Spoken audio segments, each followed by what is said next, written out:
Good evening, everybody. Hope you're having an excellent Saturday. Tonight, we're going to be playing everyone's favorite NES game, Hydlide.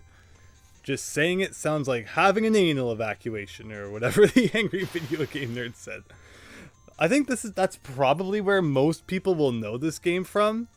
Personally, I know next to nothing about it, and even his review, I watched it when it first came out, which was, what, like 13 years ago now? It's crazy to think. But I've personally been looking forward to playing this. I've been very curious about it, and I'm really excited to kind of find out just what it's all about. Because sometimes, you know, the AVGN can be more sensational than anything. I'm curious if there's more to this than his review would have let on.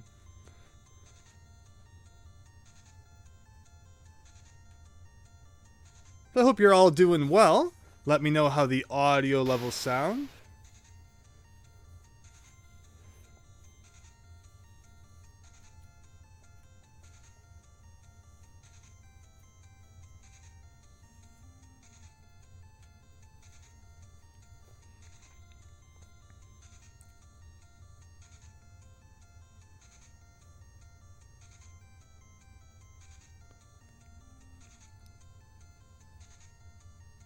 So this is the demonstration that's happening right now. This is not me playing. I'm guessing that probably by the game's terms, this guy's doing pretty poor. Like, he's just walking into a tree. Unless this is like the super secret strats we need to know to beat the game.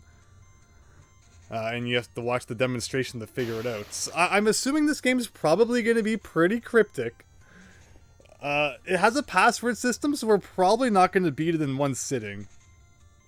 I'm just very curious all around exactly what kind of game we're in for here. I have the manual, which I've read, so I think I get the gist of what's going on. But we'll just give it a couple minutes, and we'll begin.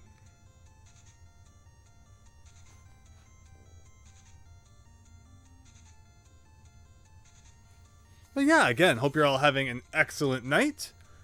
This is, I know, definitely the content that you've subscribed for. Especially if you're someone who's found my videos recently. You know, you just watched my Battletoads video. You're wondering, what's this guy going to do next? And then, Hydlide. Probably not what you were expecting, but, you know, that's the way it goes. Because I've actually beaten all of the other NES games that start with H. This is the last one, HY, Hydlide, at the very end there.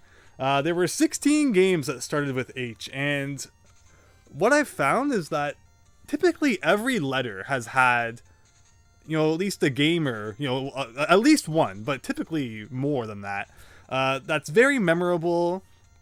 You know, either it's already like a well-known game or it's something that in my journeys I've found I enjoyed quite a bit. But H has been very lackluster, those 16 games. Like, there's almost nothing notable. Like Harlem Globetrotters, Hattress, Heavy Barrel was okay, but kind of flawed.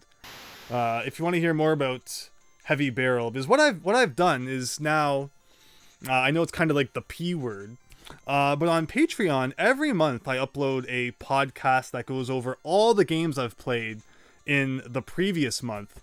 And it's just kind of like a really laid back, chill kind of thing, and it has clips and such mixed in as well. And of course, you know, I'm going to take a lot of the things I've learned from these games and make bigger videos about them, but it's also just kind of fun to go over generally what I've been playing. So if that's something that interests you, please consider, you know, checking out the Patreon. Everyone's support's always appreciated. And of course, just joining in the streams and such as well. Commenting on the videos is also very much appreciated. So thank you so much for that. But yeah, and when it comes to H, it's been like 16 games. And again, it's like, you know, like the Home Alone games, Hollywood Squares, like there's nothing notable in the H. When every other letter, you get at least a few games that it's like, that was awesome. H has just been very blech. But maybe Hydlide will change that. Maybe this is like a secret NES gem that just nobody knows about. And it's been dunked on, but it's just because, you know, they haven't given it the time it needs. So we're going to find that out tonight. Is Hydlide actually a decent game? Will we be amazed? We shall see. Well, hello everyone again. Thanks for stopping by. We'll probably get started in just a couple seconds. Again, probably not the next game you were expecting to see me play, but here it is. And this is, I guess, just a demonstration here, because the story of Hydlide is that there's this kingdom, and what's in the kingdom of Fairyland. So I've read the instruction manual. I'm not actually sure what Hydlide means. Maybe it's like the secret word we're gonna have to enter at the end or something to beat the game. But so in the kingdom of Fairyland, there are 3 magic jewels that keep peace in the kingdom. But one day, one of the jewels was stolen, and of course, everything went to crap. Basically, it's very elegantly put. So it's almost like the Triforce. It's like 3 jewels, 3 pieces of the Triforce, one gets stolen, everything goes downhill. So they're very much ripping off Zelda here, it sounds like. And then the princess on top of that was like cursed and split into 3 fairies, which is what you're seeing on screen right now. That's what that's supposed to represent. So it sounds like we're looking for some jewels and we're looking for some fairies. Diego, yes, surprise stream. I'm not very good when it comes to scheduling streams, because you just never know when you're going to want to play some NES. In fact, just earlier today, I beat the Hunt for Red October, which I'd been working on for a few days. Awful game. Don't touch the Hunt for Red October. So yeah, I just beat that today. And now, of course, I'm moving on to Hydlide, and I didn't know if I was going to beat the Hunt for Red October today, but it ended up working out, and I never want to touch that game again. Stevo, hello! So, yeah, what you can kind of see here is it kind of plays like The Legend of Zelda. It's an old-styled RPG, where, it's not too fancy when it comes to the attacks and such. From what it seems, you kind of just, run into the enemies to attack them. Very retro. You don't see games like this much anymore. But okay, I think we've watched the demonstration for long enough. Thank you to everyone who's kind of just been sitting around, waiting for me to begin. I'm gonna press the start button now. I'm gonna press the start button again. And here we go. Sounds like Indiana Jones. So, it says defend in the bottom right, but when you hold the A button, it changes to attack. And when it says attack, that's when you want to run into the enemies to deal damage to them, just like that. And there you go, we're defeating slimes at an 8th grade level. And you get experience points, which, is this going to be a game that requires grinding? Probably, because every other, NES RPG does. So this is now the stream. We're just going to be grinding on slimes for the next 14 years. The EXP bar is very gradually rising. Maybe this was a bad idea. You probably are going to have to grind. So that's probably what 95% of the stream's going to be. And some trees are solid, but then other ones aren't. It's like the bigger trees are solid, but then you got to pick up on the fact that there's smaller ones as well that aren't. And you can go to different screens, I'm assuming, just like that. Start pauses the game, and select brings up a menu. So we have items, of which we have nothing. Whoa, I'm trying to talk about the menu, guy. Okay, we're already dead. Kobold ended us. And what does that do?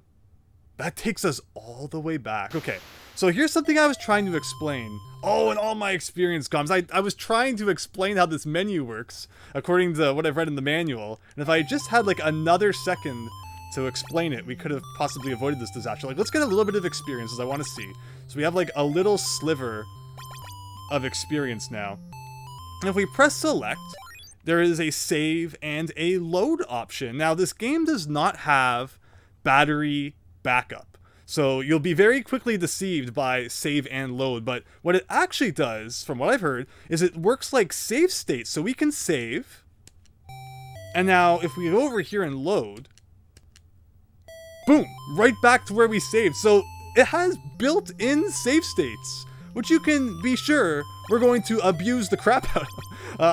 I never use save states when I play retro games, but if the game literally has save states built into it, then, what are you gonna do? And I'm assuming now that if I die, let's just, not play properly and die. So we got game over. If we do game start, it takes us all the way back to, the legit start. But if we load, can we still load? Yes. So we need to save every 5 seconds in case we game over. And yeah, that's how it works. And then on top of all that, there's a password system. So you can stop playing and come back later. And that is the basics of Hydlide from what I picked up from the manual. So Ultima, I don't have much experience with the Ultima series, but there are 3 Ultima NES games which I definitely hope to play someday. But they're very close to the end of the alphabet, so it won't be too soon. Christian, hope you're having an excellent dinner. Thanks for stopping by. Scott Linux, hello.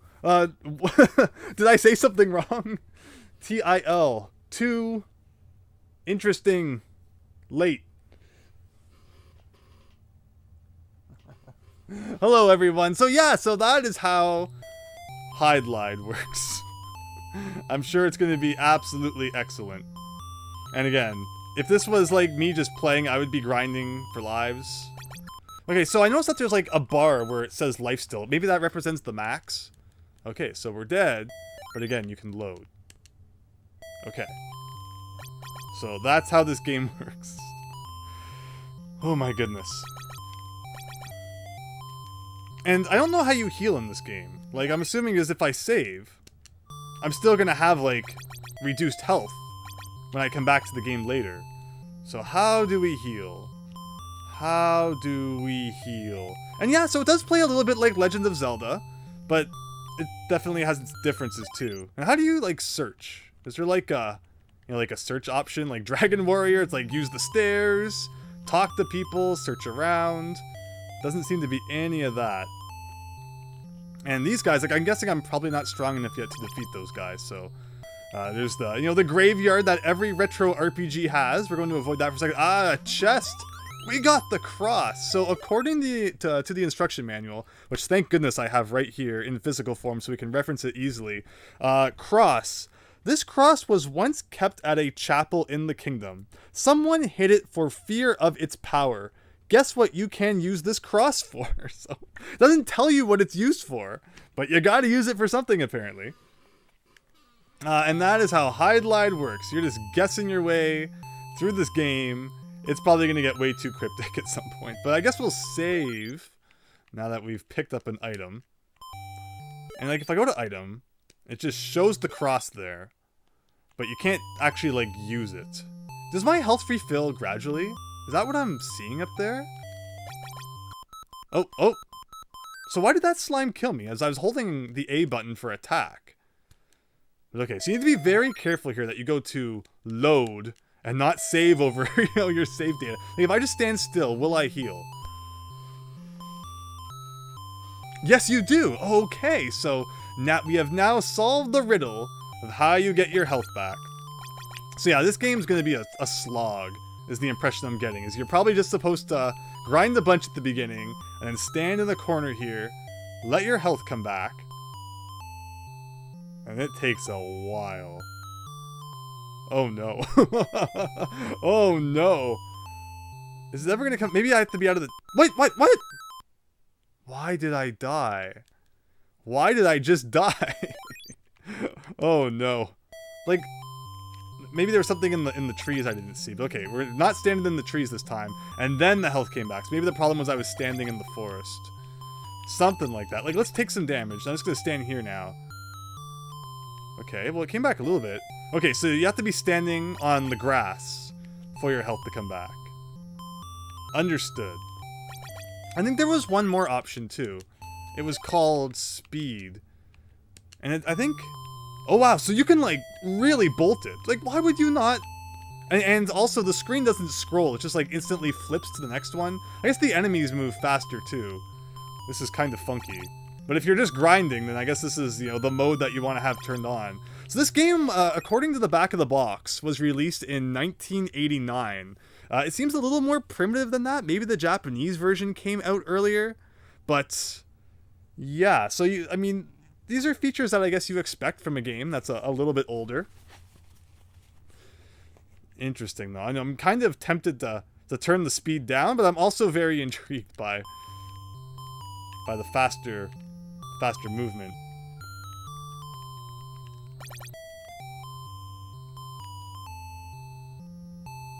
Does the health come back faster when speed is up? Like, that was pretty good.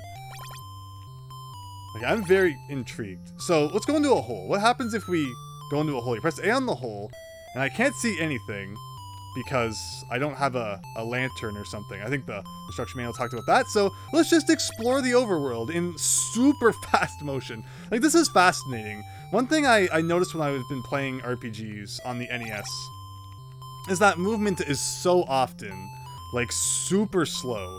Like, none of the Dragon Warrior games have a run button. Thankfully, the Earthbound Beginnings does, because the Japanese version of Mother did not. But they added one to Earthbound, because that game would be a real slog without one. But yeah, so this game has a way to speed up your movement, which is very welcome. But I should just, I guess, keep saving every couple seconds because, you know, experience is good to build up, and you don't want to die and lose it all. Okay, here's a tree. This tree has to do something. Can I do something with this tree? It's like a, you know, a lone tree in the corner. It definitely feels like it should be doing something. Alright, we just destroyed that guy. But yeah, otherwise, it's now grinding the game. Okay, but we can check out, like, do I need a candle to go into any of these things? Yes, you do. So we gotta find a light source, but we gotta cross. So there's a castle. So let's go into this one. Okay, this one we can actually see in, so I feel like we're making progress. Can we save even inside of buildings? Yes, we can.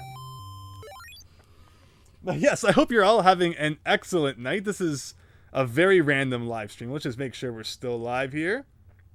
I think we're looking good. But yeah, Saturday night, everyone is probably doing much more important things than playing Hydlide. But here we are. We've got our priorities straight. And he's got murdered by a bat. But it's okay because this game has built-in save states. As long as we don't accidentally save over it. But what I can always do is if I show the password on screen, I can always go back to you know, the stream later and look at it. Scott Linux, thank you for the update there. Appreciate it. So this feels like a proper place we're probably supposed to go to make some progress. There is, like, you know, Count Dracula there. I'm just gonna, I'm kind of pressing A everywhere just in case it does anything. And how come that bat killed me? Like, let's load again. Okay, because I probably don't regain health underground. You gotta be standing on the grass. And why did I just lose health there? Weird. Okay, standing on the grass. Health is coming back. So if I stand in the trees, you just gradually lose health?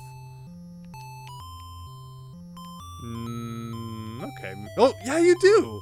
So if you stand in the forest, just the forest kills you. Trees are evil. Alright, so maybe even just being in the dungeon also kind of destroys you. Weird game.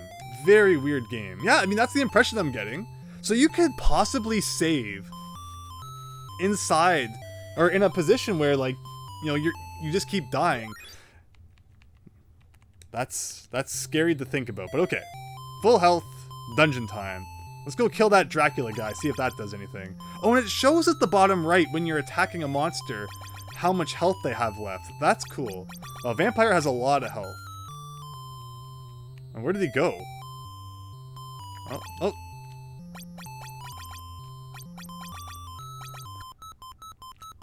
So it actually wasn't the vampire that killed me, it was the bat. But I'd assume we have to kill that guy. And something probably happens. Maybe that's what the cross is. You can't kill him until you have the cross. So we just kind of coincidentally did things in the right order, which I won't complain about. Amazing regarding the built-in save states. Isn't that interesting? I mean, it's very much appreciated. Why does the bat so strong? I feel like we have to grind the level. I feel like it's just the thing that this game probably expects you to do. Because again, every other RPG I've played on the NES, you're not going anywhere until you've gained a few levels. So we're just going to grind on slimes for a little bit here. And then we'll actually try and make some progress again. Your health auto-regenerating is very welcome, though. I don't have, you know, so many RPGs, it's like, okay, do a few battles, run back to the town, pay to stay at the inn, do a few battles, run back to town, pay to stay at the inn. But no, we can just kind of stand around. It's funny because I associate auto-regenerating health with modern games. Like, you know, how many first-person shooters these days does health kind of just automatically regenerate? So it's always been a thing, I think, more, you know, modernly. Where older games, you typically have a health bar that you have to use items to heal. But no, Hydlide was ahead of the times, I guess. And the experience bar is almost half full from what the instruction manual makes it sound. Once that fills up, we should gain a level. And shoot, I was just about to save. So there goes all of our experience. Well, not all of it, but half of what we had. So Andrew, save. Save states every 5 seconds.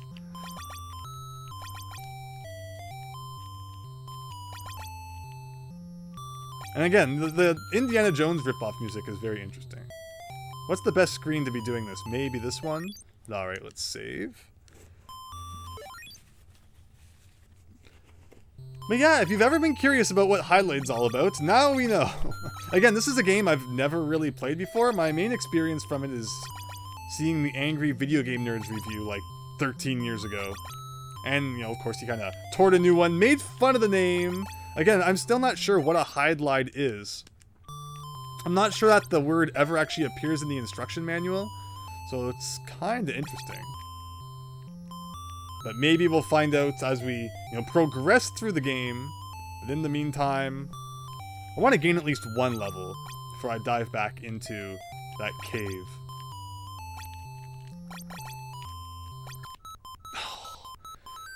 And it's one of those, battle systems where you don't really have much control on exactly what's going on. Like, you just hold the A button to change that defend word at the bottom right to attack.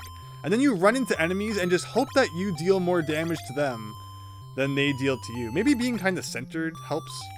Going at them from an angle is probably not smart. But see, they just did damage to me there. And it's like, there's nothing I could have done to avoid that, really. But we're going to save like the, 2 experience points we just gained since the last time we saved. And yeah, that's Hydlide. So, you can cut up this game for being kind of primitive and being an older styled RPG. But I don't think that makes it bad. It just makes it, different compared to what most people are probably used to today in their RPGs. But alright, so we're making progress here. Is the scrolling still fast? No, so I can actually crank that up a notch. When we die, we need to remember to crank it back up to high speed. Now we're really grinding. This is grinding like the pros do.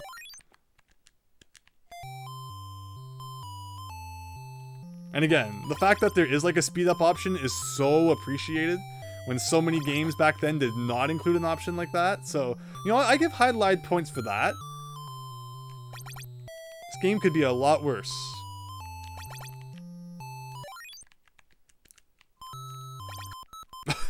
I saved! I just saved! Thank goodness.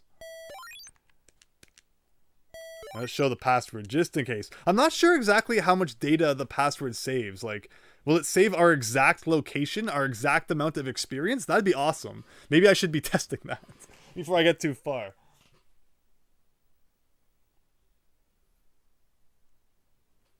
You appear to own the NES cart. It's one of those carts that just like accidentally ends up in your collection and you don't think about it. But yeah, like this, it's not bad. But again, you gotta grind. That's the motto that you gotta remember. Even in like Earthbound beginnings, if you diss grinding, you are literally dissing Earthbound. And do you want to diss Earthbound? I didn't think so. Half the internet will be like mobbing outside your door right now if you diss the Mother Series. Ah, shoot.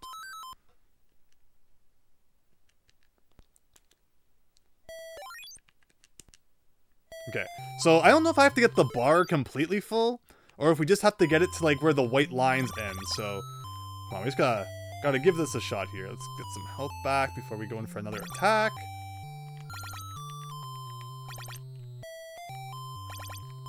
And yeah, so RPGs start off with that grinding, and then they get good. It's like, alright, then we can start exploring caves and doing whatever else. And it looks like we know what to do next. We gotta go beat up Count Dracula, which is, again, is probably what that cross that we found allows us to do. The instruction manual is so unhelpful. It's like, aha, can you guess what it does? It's like, did you just tell me? That'd be nice, but nope. The game would be over too quick if it didn't have cryptic puzzles that no one knew how to answer without calling the Nintendo hotline.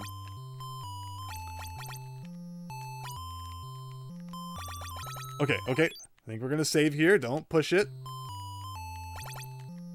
And remember, there's no battery backup, so like, don't turn the game off without forgetting to write down the password, because that save won't be there when you turn it back on. Okay, almost almost a full bar. Almost a full bar. Do you think there's gonna be like a fanfare when we level up? Will there be fireworks, explosions, a massive like, you know, screen saying you're the best? Hopefully there's something cool that happens. Oh!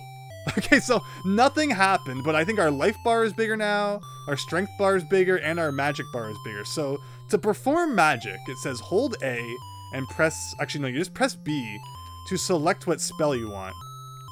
And I think we can only use turn right now. That's you know, only based on the level that we're at. So you hold A and press B. And it just did that.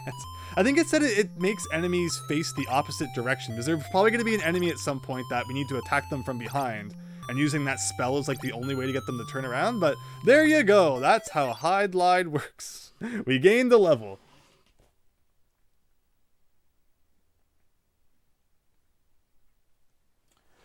Yeah, the initial grinding shock of retro RPGs is kind of painful.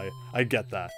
I don't think it's anyone's favorite part of the game. But okay, we got a little bit more health now. Dracula, get your butt over here. So, he doesn't... Oh, okay, so it looks like we need to get behind him. I thought maybe he would go by and we could like jump in behind and start beating him up. But that did not appear to be the case. So let's also get our password here in case I need to, you know, use it at some point. And every time you gotta change the speed, which is kind of annoying. I like the fast speed. I mean, maybe I should tone it down a little for like this part. Alright, Dracula, what are you doing? What are you doing? So I need to get behind you, I think. I was having more luck with him when it wasn't fast, so maybe I should change that back. If I defeat all these bats, do they come back? Oh, they do too, they respawn, so there's no benefit to defeating them, it looks like. Just kind of get... Oh! I got the lamp, yes, okay.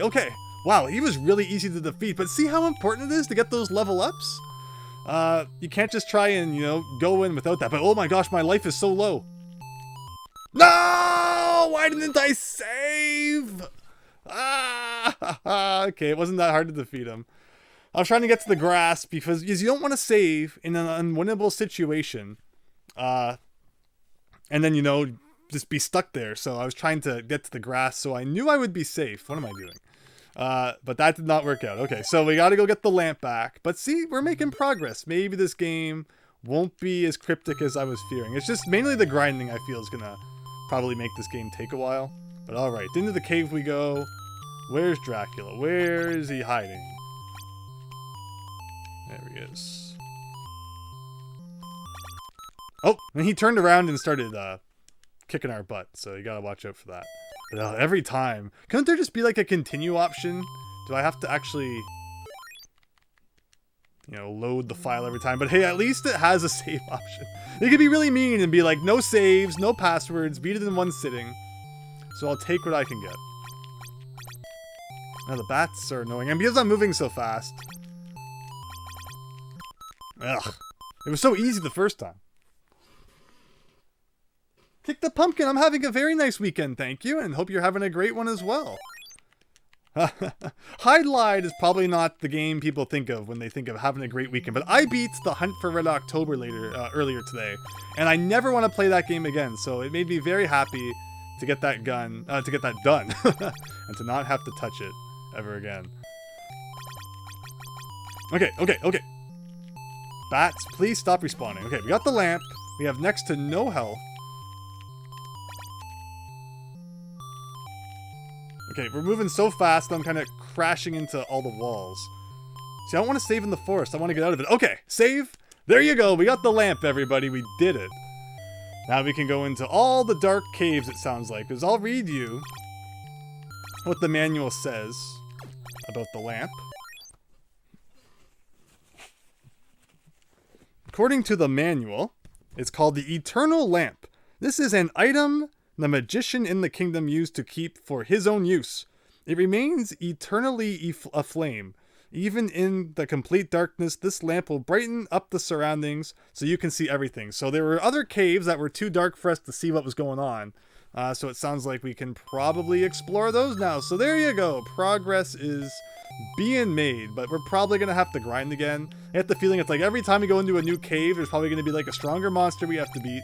And the only way we're going to do that is by grinding. But it looks like we have quite a bit of experience. I guess that Dracula guy, or probably a vampire, you know, gave us quite a bit. Can we go back in there and, like, keep defeating him? That's the question. Is it faster to go and beat that guy up a whole bunch of times? Or is it faster to just kind of grind on these guys?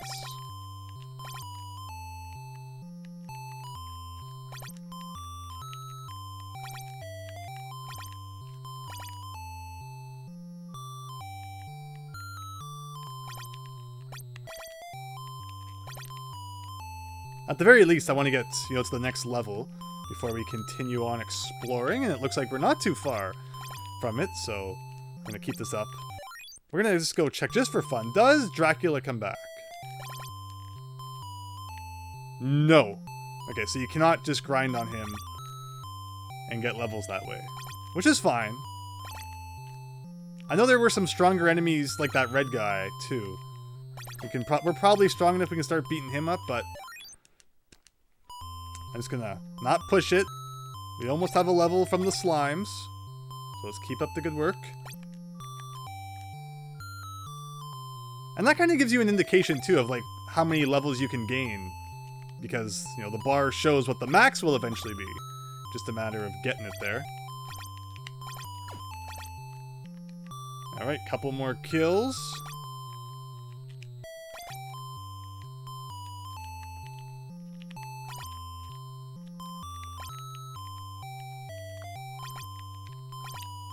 Alright, there you go. So, max life went up, strength, everything went up. Very good. So let's save that. Hunt for Red October had a game? Unfortunately, yes. A very crappy game. That is very difficult. You get 5 lives to beat like 7 levels. You get all your lives back in the 7th level, but still beating 6 levels with only 5 lives. Even beating the last level with only 5 lives. And of course, you know, losing them all, you gotta go back to the beginning again. Very tough. So look at that. We are just like slimes. You just touch them and they're dead now.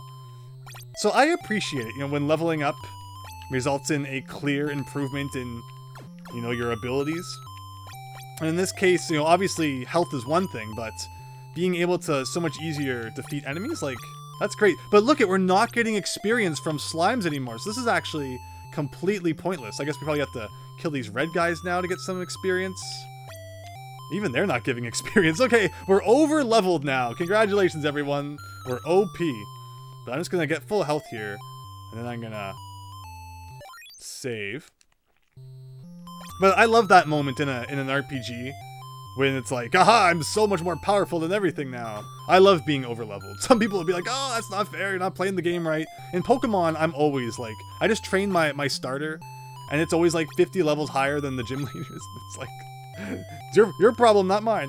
But okay, we're in the cave now. Can we defeat these guys? Whoa, I'm guessing that's not the cave we're supposed to be in. Goldam kicked our butt. Although I almost had him killed. I like that it shows the enemy's health bar. So many RPGs do not show you how much health the enemy has. So it's like a big mystery. But okay, that's my password in case I need it.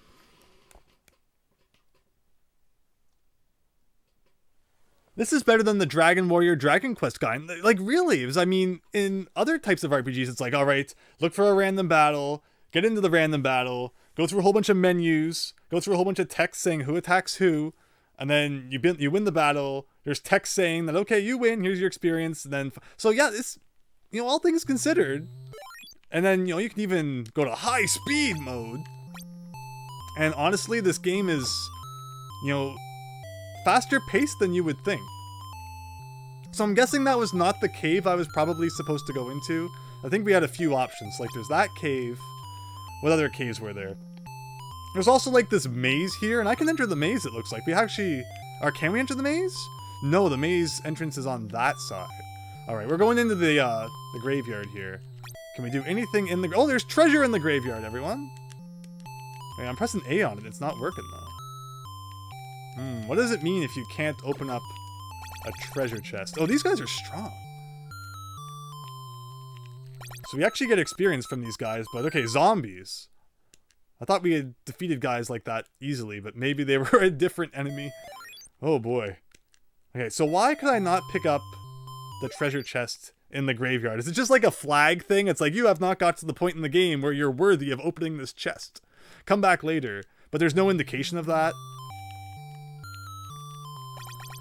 Wow, okay, so I really get the feeling I'm not supposed to be in the graveyard yet. So the question is, where am I supposed to go? Amazing. It put a slime right where I spawned. So, like, why were these red guys so easy to defeat? Oh, that's kobold. And I'm in a level now where I can just, like, easily defeat them. Okay. Gotcha. Even though they look exactly like the zombies. Okay, so there's a whole bunch of dirt here. I'm just gonna, like, is this one of those games where you just have to press A everywhere to find secrets? Because I'm doing it. I'm very tempted to just mash A on, like, every pixel of grass. Like, look at that. There's a tunnel on the other side, right? Like, you would think, okay, maybe there's a tunnel in this screen somewhere that we can use to go under, but I'm pressing A, and it's not doing anything. And again, we've explored this tunnel.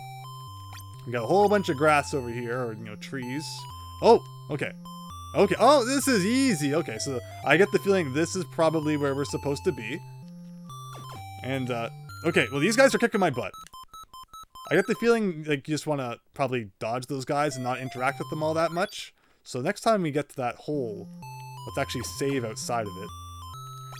There's, like, a little patch of grass here I can stand to heal on. Wait a minute, I never loaded. Okay. That moment when you realize, like, wait a minute, where's all my health and strength? Weird. Okay, so we're gonna save right here. Alright, so let's just use our dodging skill. Wow, like, they touch you, and it's like, there goes all your health. Okay, I actually killed one. And I'm moving so fast, I get stuck on, like, the walls. It's okay, we can just load back up again.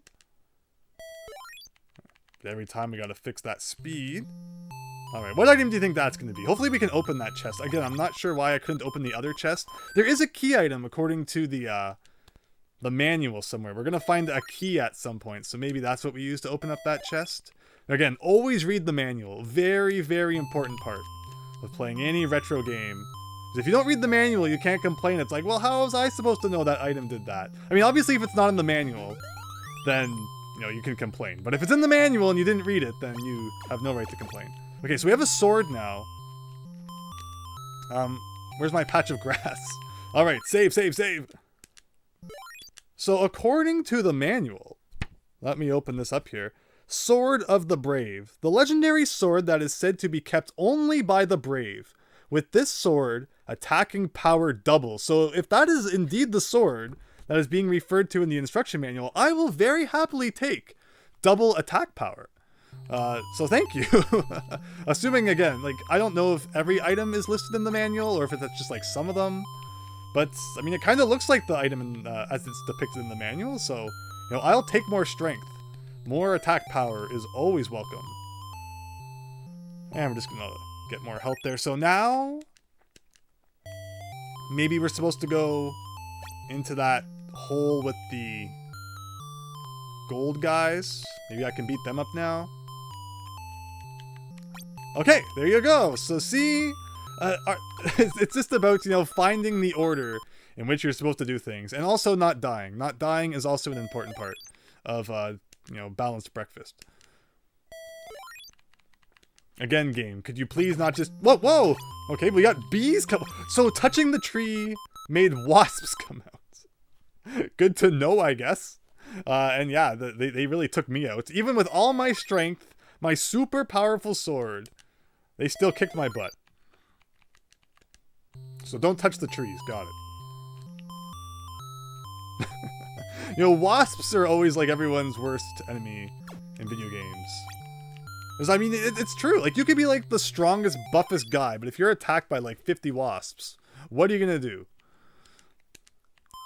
Okay, so maybe I'll just grind a little bit in here.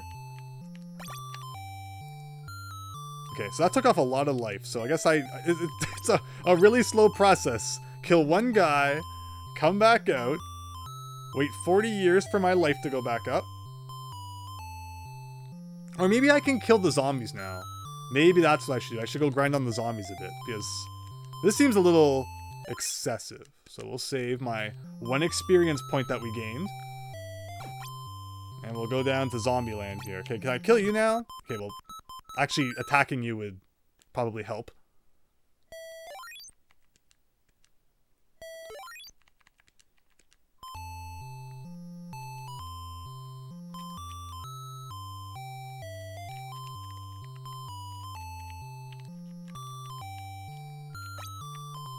Did I just kill that guy? Okay.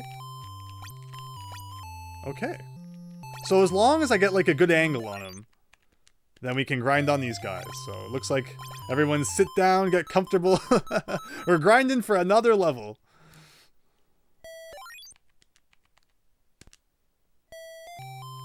I wish there was like it's hard to get a good you know, angle on them because of the way that they're always going around the gravestones, and then when I'm trying to adjust my angle, they get me from the side, and they take off a lot of health.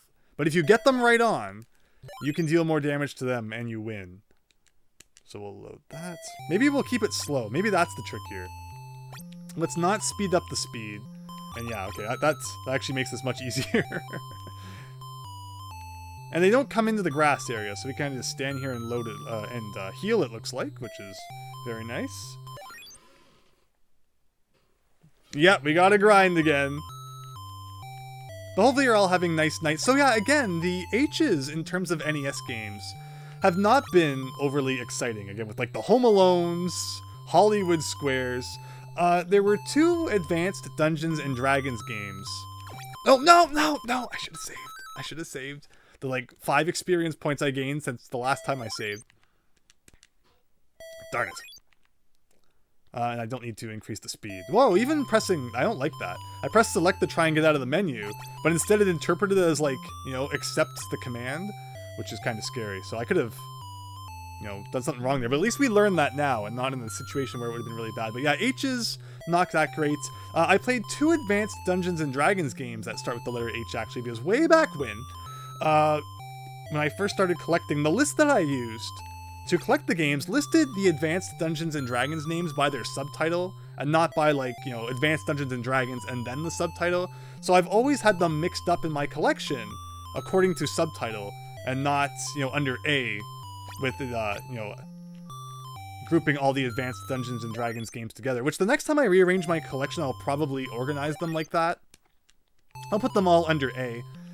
But in this case, I didn't want to play like 4 Dungeons & Dragons games. Right at the beginning of my challenge to beat all the NES games, I thought it might burn me out or something. So I enjoyed the fact that they were kind of all spread out. But yeah, 2 of them start with H. Heroes of the Lance and Hillsfar. And they were both so-so games. Hillsfar is probably the best Advanced Dungeons & Dragons game I've played so far, though. But otherwise, they're all like kind of lackluster. Hydlide is made by FCI. The same company who made The Bard's Tale, which anyone who watched my video about playing all of the NES games will know I really enjoyed The Bard's Tale. But it's funny because FCI also made the Dungeons & Dragons games, and they're just not great games. But you know what? I'm enjoying this. This is, you know, it's primitive, but it's honestly kind of what I expect from an 8-bit RPG. So I can't complain too much. Just it kind of sucks every time you die and you have to load again. And yeah, this grind is definitely the worst one so far. But I feel like we have to. Like, we're not strong enough to take on the next part of the game, assuming I'm correct, but I don't think there's much else we can do at this point, so we just gotta build up experience. Maybe those wisps. I wonder if those wisps were better for experience in that last cave we went into. I actually wasn't paying too much attention on how much they gave us. So let's save here. Actually, let's refill our life. I mean, I said let's refill our life. Let's not be attacked by everything. This is the last H game. It is, you know, HY, Hydlide, right at the end there. And then we move on to the I's, which is pretty cool. And hopefully I's have a, you know, slightly better games than H's did. If there are any games, you know, have a look through the list of games that start with H and see if you agree with me. Am I, you know, forgetting any classics or Am I right in that, the H's are kind of lackluster? Because personally, none of them jumped out at me as being like, memorable games I'm gonna want to go back and play years down the road.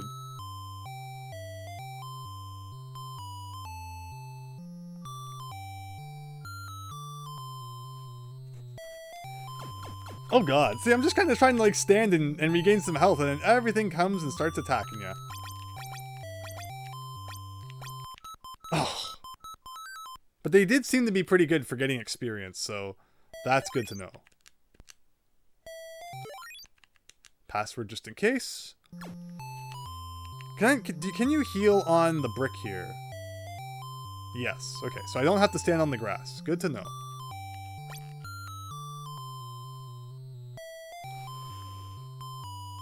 Home Alone, Hook, Hudson Hawk. Oh my god. Hudson Hawk is really not a great game, and it's really jank, but it's only 3 levels. That is the saving grace of Hudson Hawk, being only 3 levels. So yeah, H is like a lot of movie games, and just a lot of games overall that aren't that great. So I would say Hydlide's probably the best H game so far. So if you think this isn't that great, there's a benchmark for you to use. This is the best that H on the NES has to offer. I'm not sure if the sparks or if the zombies were better for experience. So we'll try the zombies again.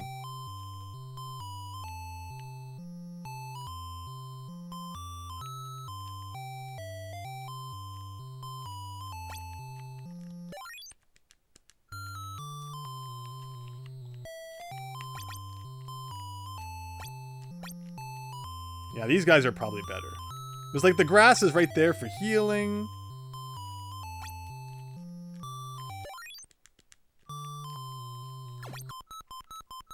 And it's just a matter of not doing dumb things like that.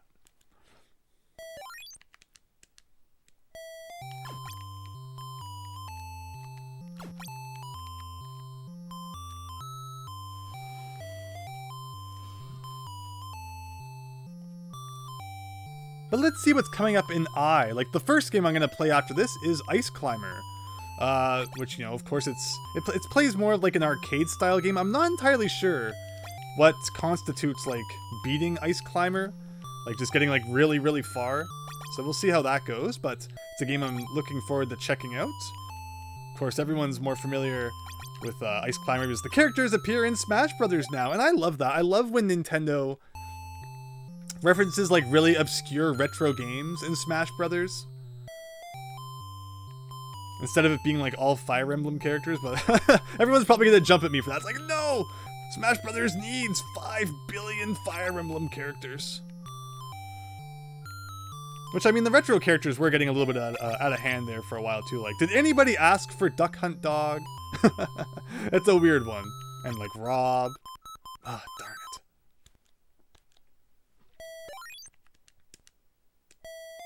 Okay, we're like halfway to a level. Hopefully this is like the worst of the grinding in this game. Hey, I got him head on. I didn't think that was going to be a problem.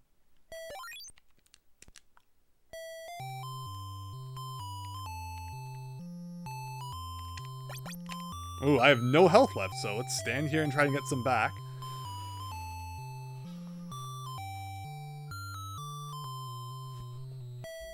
So yes, when I thought of streaming this game, I did not account for all of the grinding. So, it's not the most streamable game, but hey, it could be worse.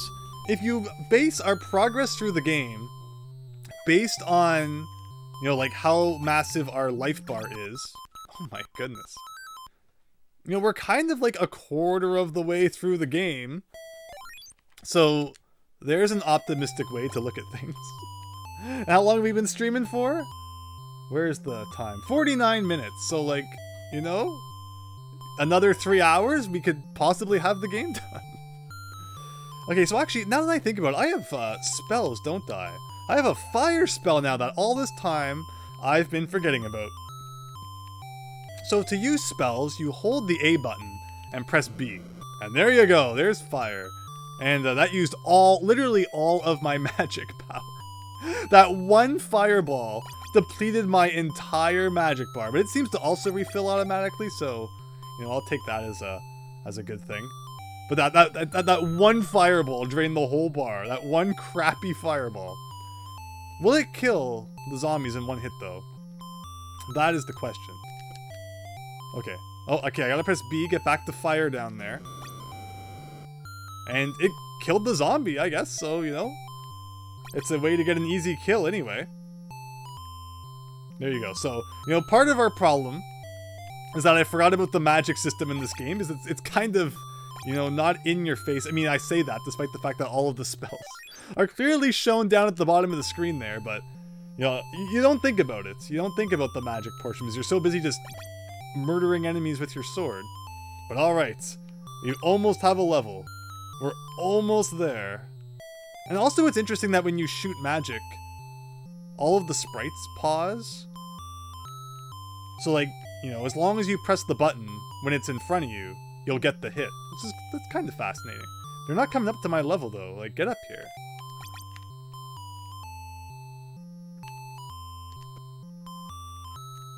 Oh, I always forget. Every time I use a spell, I have to go back and select it again. Okay, that's pretty good. Let's save our game. Almost at a level.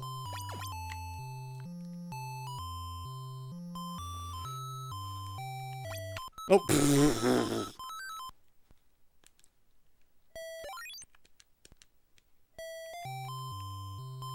I still can't get over how much the music sounds like Indiana Jones. This game has nothing to do with Indiana Jones. I guess searching for, like, treasure, maybe? We're not really searching for treasure. We're trying to save the kingdom. But, you know, if I can get rich in the process, I won't complain. Then again, did any of Indiana Jones's discoveries actually make him rich? Seems like they always just got locked up in, like, FBI warehouses. That's not the spell I wanted to use. Oh, well. Okay. Again, save after, like, every experience point you get. Because you never know when you're gonna lose them all. Like that.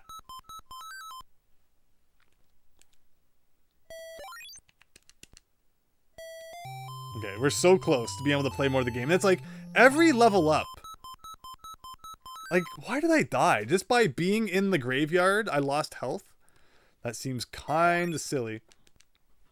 But yes, with every level up, we clearly feel that we're getting stronger, and that's good.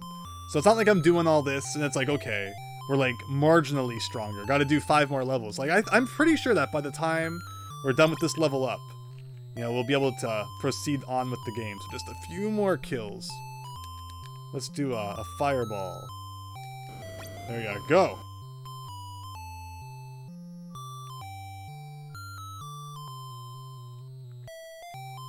Watch, because it sounds so much like Indiana Jones, I'll get, like, copyright claimed or something. Alright, very good, very good. Raiders of the Last Hydlide, there you go.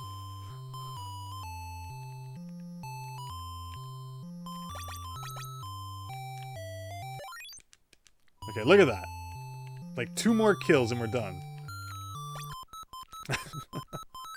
But of course, gotta load one more time in the process. And we got full magic though, so someone's gonna get burned. If they ever come up here, there you go.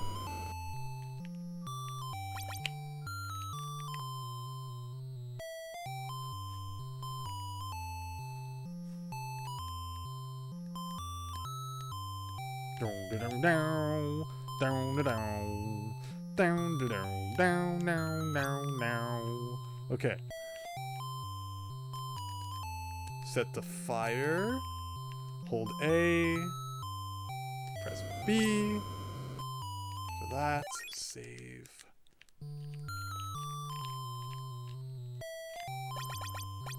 Alright. That was like 3 kills. I'm saving that. One more. Like, one more.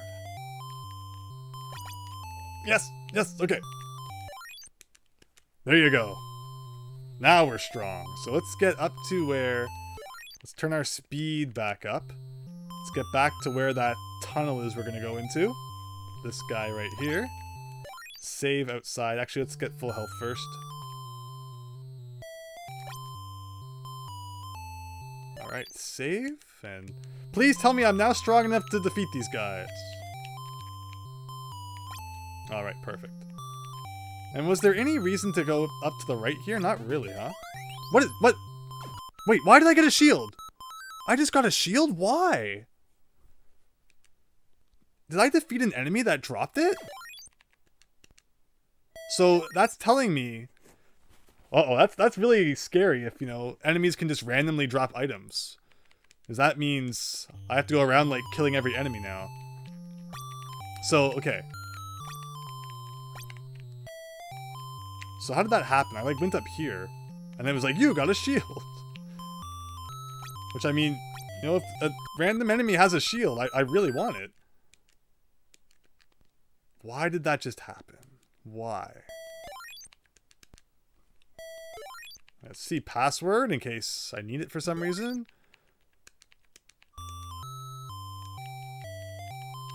And I think enemies respawn, so it's not like just like a matter of defeating all the enemies, unfortunately. Okay, I have no health left, so I'm probably gonna die.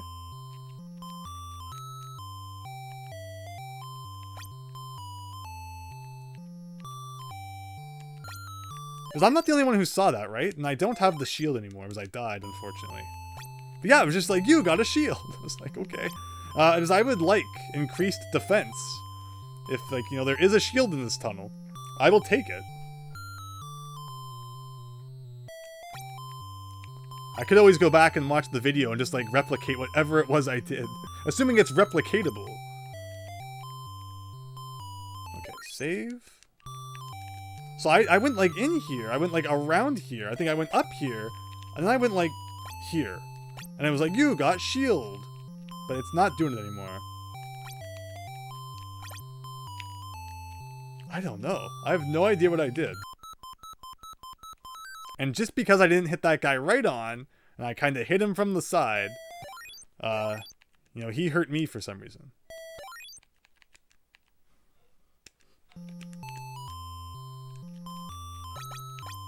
And I just, like, lost half my life. Oh, there's a chest! There's a chest! Why? Or was it always there? Am I just really blind tonight? Probably. But that's not where I picked up the shield last time. Maybe it was a glitch. Maybe I screen wrapped or something and picked it up. Like, is the chest always there? No. So I'm not blind. I was kind of worried for a second. So maybe if I defeat a certain number of enemies, that chest will show up. So we're just going to kind of have some fun here. And wait for the enemies to come to me, because that seems like the simplest way to do this.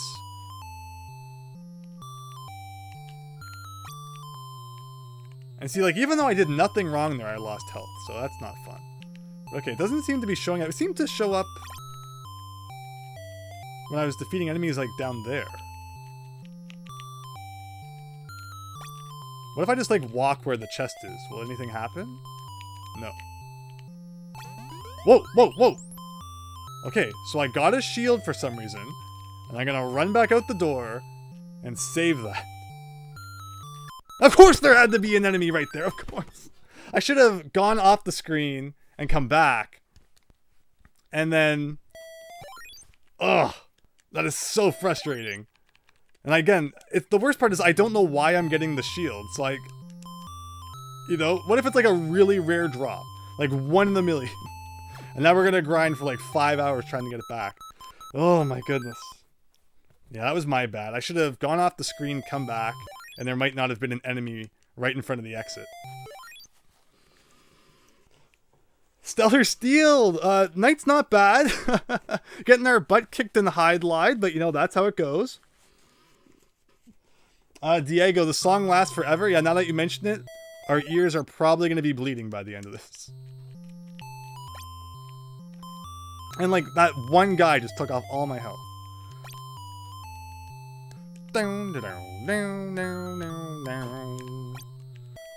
Yeah, don't try to sleep tonight. You're just going to close your eyes and hear this song.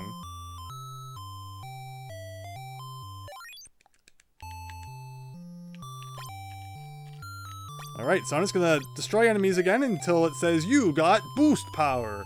Or whatever it was that it said.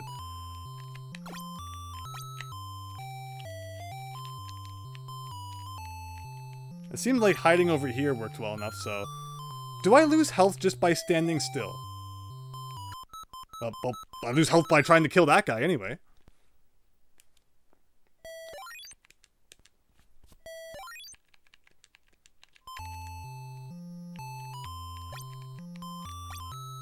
Okay, again, that took off like way too much health, so we're gonna stand around until we get it all back. Yes, because Hydlide and F-Zero is a great combo. Well, it's funny because you get that speed mode. And you know, look at this. If you could move this fast in every RPG, I would be very happy. But as I've mentioned previously, like in the Dragon Warrior games, you walk so slow. And you know, we've been doing some grinding in this game, but all things considered, grinding in this game is faster than grinding in like a Dragon Quest or a Final Fantasy game, so, you know, it's not perfect, but it is what it is. We got like all the guys down there, so it's not spawning anymore where I am. And yeah, it's weird when the enemies go off screen, because it's like, oh, shield time, okay. And every time I get the shield, I die, like instantly. Is it glitched like the amulet in Phazanadu? In Phazanadu on the NES, there is an amulet item hidden in a completely optional dungeon that the instruction manual says increases your defense, but because of a programming error, it actually lowers your defense. So picking it up only causes the rest of the game to be more difficult. Is the shield, like this, in this game, the same kind of thing? Because it seems like every time I get it, for whatever reason, I die. And there was also a chest one time that appeared over here in the corner. I'm not sure what was up with that, but I would love to pick it up if possible. Because I feel like the more items in this game I get, the better. Definitely feels like, you know, you don't have that one really random item that was hidden in this random corner of the map, well, you can't beat the game. So, you know, if I see an item, I want it.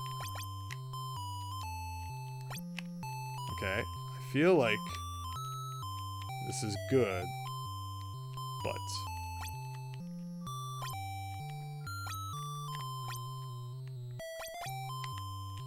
Okay, I have no health, so...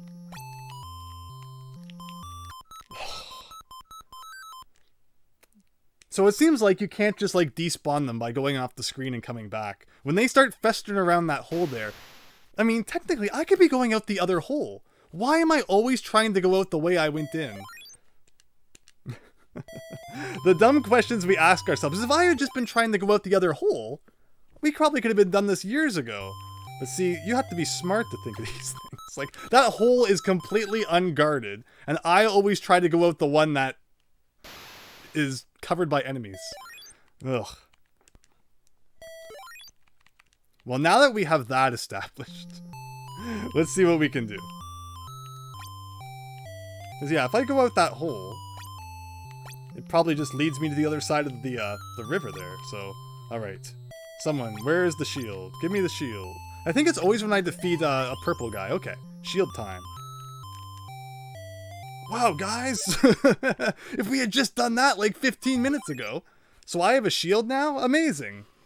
Hello, Christian. This is Hydlide. I guess it's a JRPG?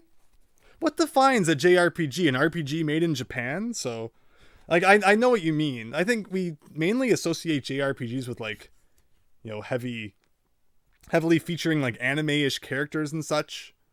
But back in the day, I guess you could call this a JRPG. So that, if it's what it says here in the instruction manual, is the Shield of Justice. The legendary shield that is said to increase its defense power only if used by a person with a strong sense of justice.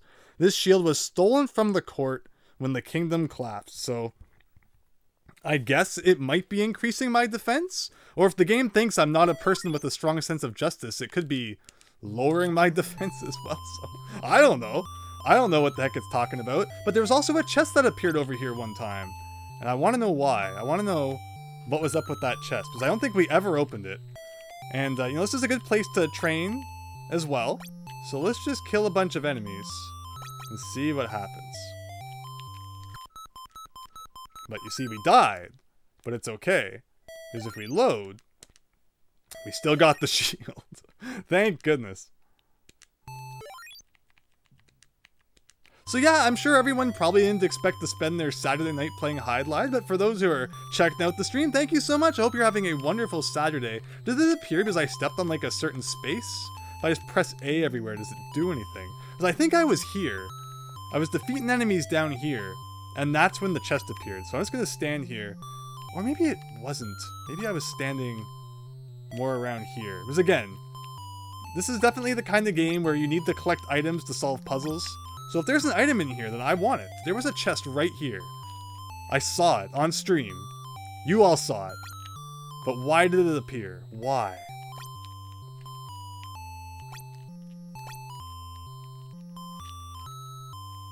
Anyway, I'm gonna go save all that experience I just got. Do you heal if you stand here?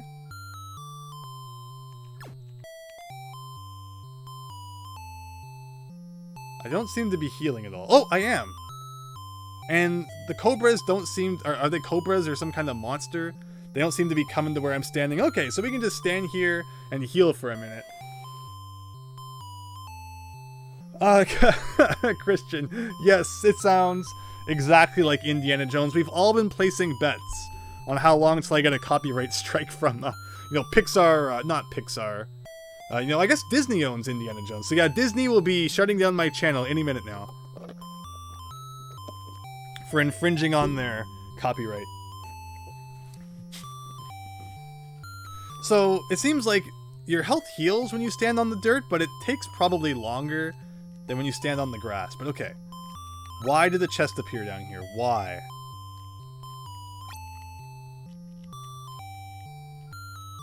Like, it was right here. It was right there. I know it was. I saw it with my 2 eyes. Maybe if there's like no enemies on screen, maybe if I kill every enemy that's on the screen, it will appear. So let's go try that.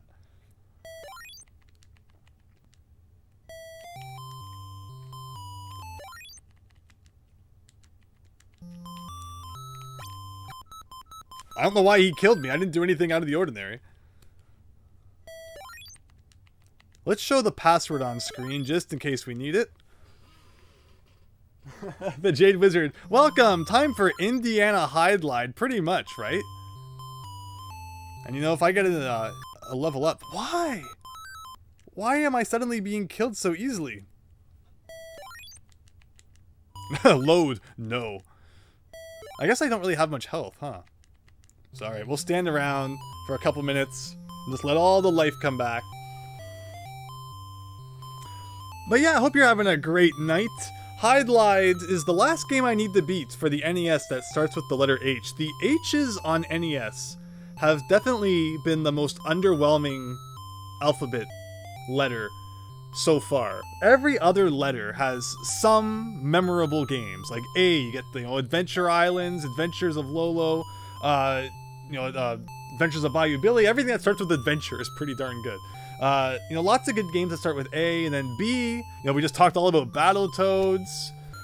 Bard's Tale was really good. Batman, Bomberman, Bucky O'Hare. C, you get Castlevania. You know, Contra. You know, lots of great games that start with C. D, you get the Dragon Warrior games. Donkey Kong's Double Dragon, Destiny of an Emperor.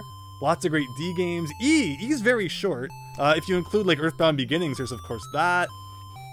What else is with E?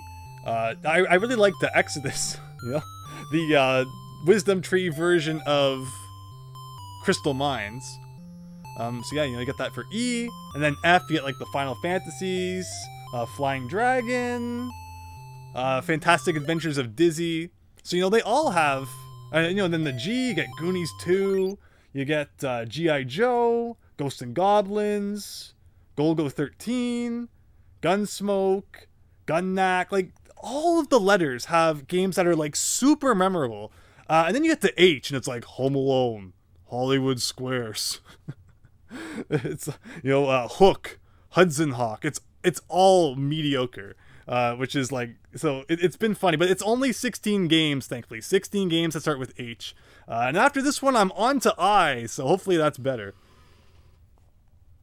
I should make a game called XP for the NES, so you need to beat that too. That would be cool. That game over spin music is so nostalgic. So have you played lots of Hydlide in the past, you know? If I grew up with this game, I'd probably be happy. It's not Mario 3 and it's not Mega Man 2, but you know, I've played worse. You know, all things considered, this is probably the best game I've played that starts with the letter H.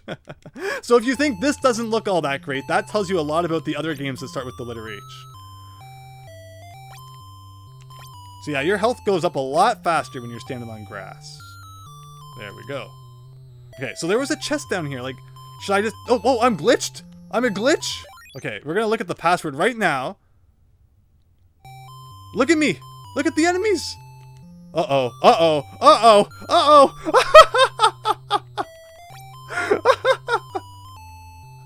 Oh no! The game is freaking out! See, this is what happens when you play on real hardware. You get moments like this. You don't get this on an emulator. I mean, I guess like your computer blue screens or something while you're playing, but there. Oh my goodness! You've not played Hydlide before, but you've seen people play it. I feel like we need to probably take the game out and. I mean, I cleaned it before we started. So there's that. Can I still see the password? If I load, can I still read it? Okay. No. Yes. So load. I'm going to take a picture of it with... Oh no, it's glitched! Okay. I'm going to have to go back into the stream then and get it. That's hilarious. That is hilarious. Thank goodness for the password system. Thank goodness I took note of it. Okay, so I got to go back into the stream.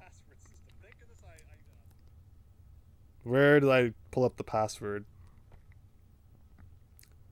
That's awful.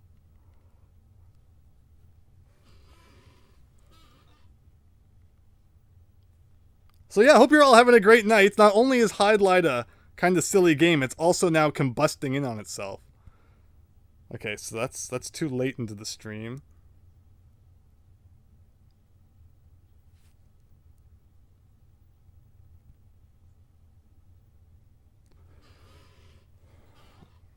So what I think we're going to do is we're going to take a couple-minute break. I'm going to clean the contacts again.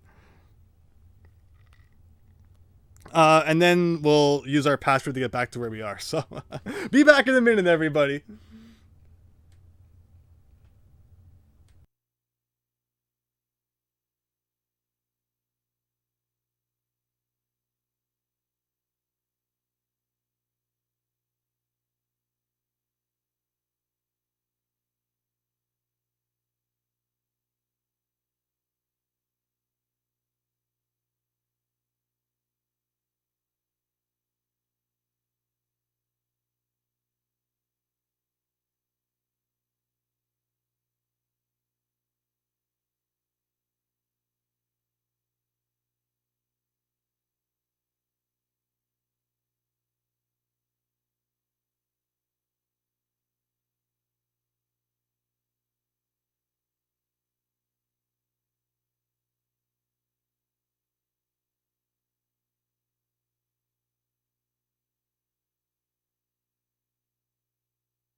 Hello, everyone. Okay, let me just get repositioned here.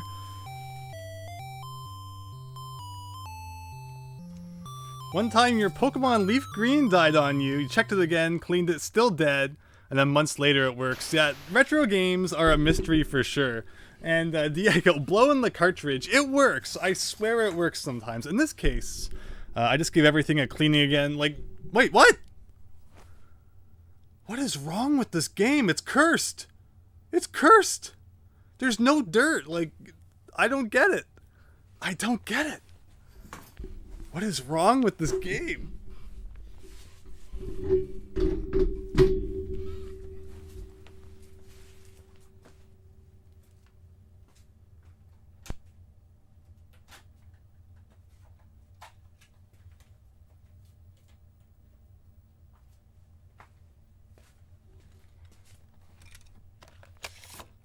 Alright, everyone. I didn't want to have to do this.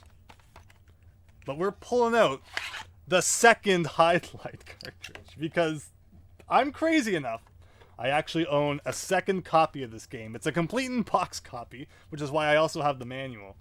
But yeah, so we'll try cartridge number 2 and see if that helps.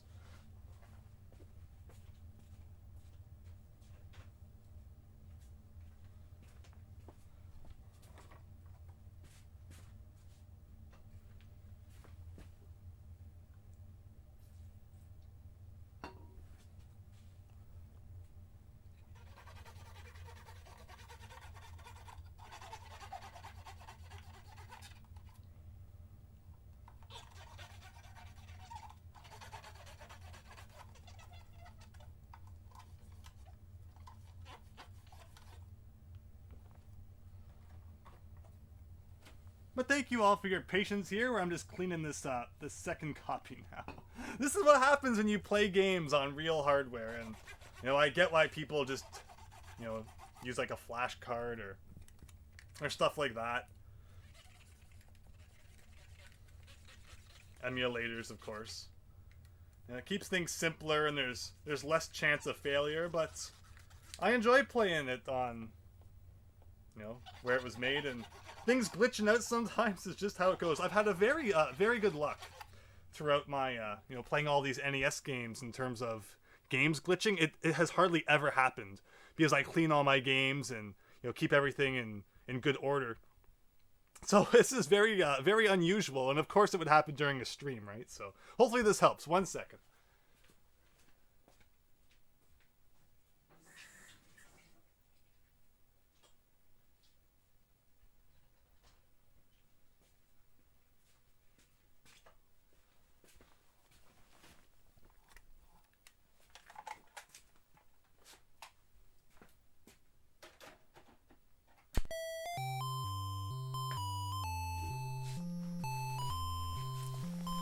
Like, I don't know what else to say. You know, hopefully this works. If not, we'll pull out the flash card, I guess. But okay.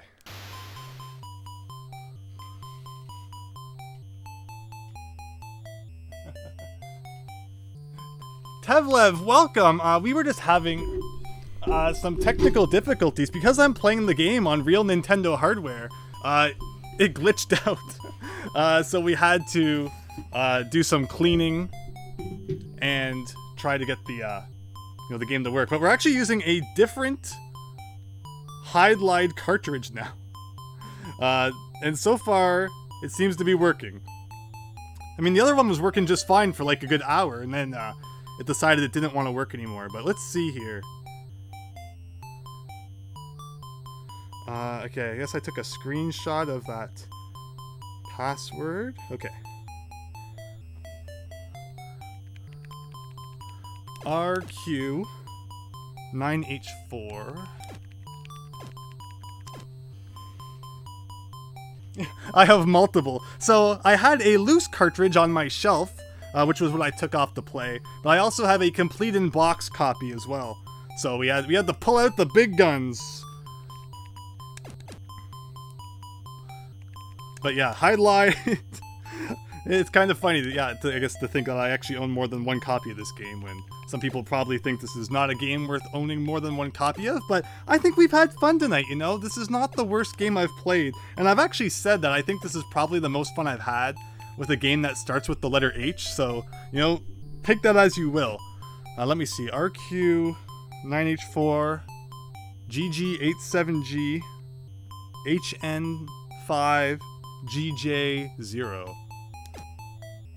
Okay, awesome. So that was all of that was just intended as a demonstration to show you how the password system worked.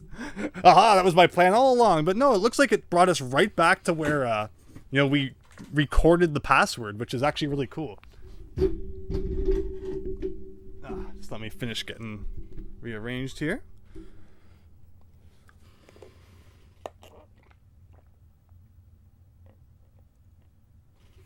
It reminds you of all the copies of Metroid Prime you have. Crazy. Oh, but I think we lost all of our experience. So keep that in mind. When you write down your password, you lose your experience. So try to level up before you turn the game off. But okay, we've saved now. We've turned our speed back up. I don't know how long I should spend trying to find that chest that was in here. Oh, I forgot that you had to hold A to attack. It's been like, what, 10 minutes since we've been playing this? Alright, we'll heal back up. I mean, it's good experience in there too, but unfortunately we lost all the experience we had. We were like halfway to the next level. I'll mess around in there for just a little bit longer and see what happens. But thank you all for sticking around through that. Again, I've never had a technical difficulty like that on stream before, really. And when playing through all these NES games with the legit cartridges, I have had next to no glitches like that happen. So for it to happen on like the one time I'm streaming a game, you know, that's how it goes sometimes, I guess. And, like one guy I killed, and he took off like half my health, so I guess we'll stand here for a minute while it regenerates again.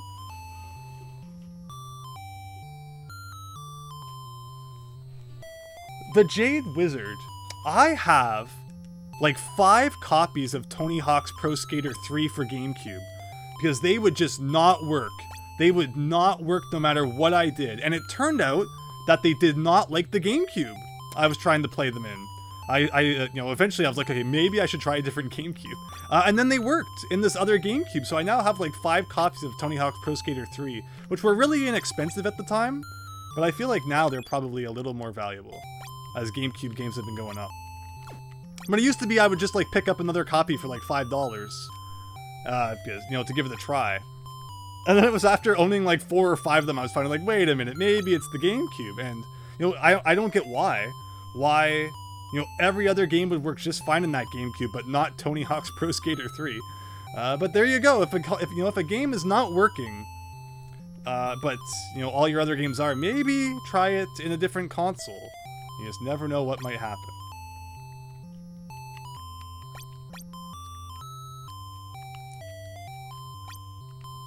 Wow, like, really eating my HP.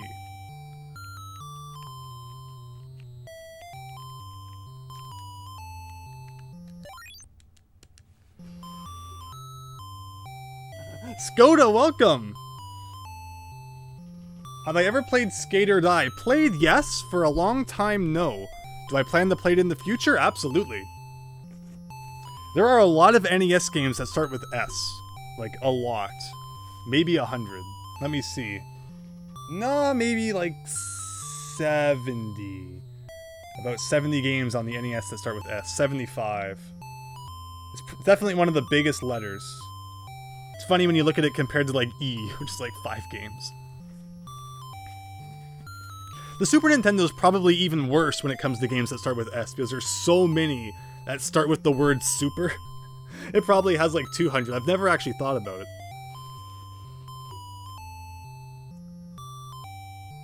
You keep losing the Goofy movie every time you find the copy? That's awesome. Someday you'll just find them all and you'll have like 20 copies of the Goofy movie. Space Jam's a classic, just not the new one. Yeah, how many times does a remake, kind of miss the bar, right? But that's why the classics are always going to be there. I'm always happy to go back and watch the classics. I don't need... I'm not always, like, you know, in demand for new movies. Just like I'm not always in demand for new video games. It's like, you know, I'm literally playing Hydlide, a game that came out in 1989. You know, I'm not always just looking ahead on what's, you know, not out yet. Okay, so it looks like, to me, there's some shenanigans going on here. In terms of... Oh, there's the chest! Did you see that? If I go back in... Oh, it's still there. Okay, I need health. I need health. If I die or something, it might disappear, so... I don't know why the chest was there. But see, I wasn't just seeing things. What if that's like the most important item in the game, and we're about to get it? I'm so excited to find out what's inside that treasure chest. Hopefully you can open it. There was that one chest we found that we couldn't open yet. Ah! It's gone! Why? Why? Why? I'm so fed up with this chest. Oh. Like, is it a time thing? Like, just... Is there like an invisible clock and just on certain intervals it shows up? Or what? I don't know why I got killed there. Okay, we're gonna take the password down again, just in case, whoa! Just in case I need it.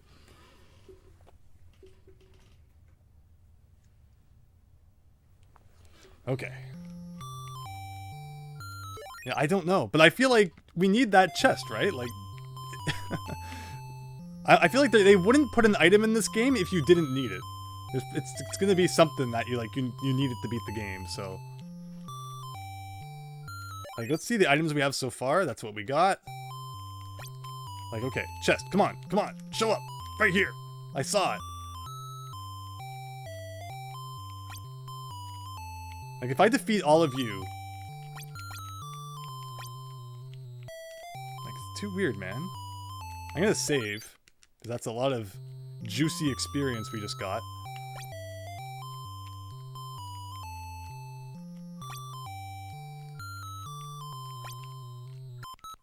Okay, that's fine. We'll just load that save that we just did. Get all of our health back. So yes, for everyone who's joining in the stream and watching some Hydlide, I appreciate it. Now, this game gets a bad rap, mainly because the angry video game nerd reviewed it. And anything that he reviews, you know, people take it to heart and think it's an awful game. Where really, the AVGN is, it's comedy. It's like, you know, things are exaggerated and manipulated in some ways sometimes. Or, you know, a lot of times, angry video game nerd episodes boil down to the fact that they didn't read the instruction manual beforehand. And it's like, if you had read the manual, it wouldn't have been, you know, this big mystery. But, you know, it's all good fun. I love the older AVGN episodes. Even the odd new one. So, yeah, we're checking out firsthand tonight whether Hydlide really is the awful game it's become known to be. And we still don't know what a Hydlide is. We've read the story in the instruction manual, and there's nothing called Hydlide. The kingdom's not called Hydlide. Your name's not Hydlide. So I don't know where the name comes from. But it means something, I guess.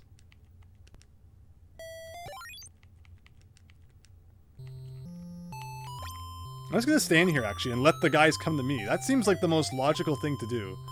Until 3 of them get stuck up there, then it seems like no more spawn. Okay, here he comes.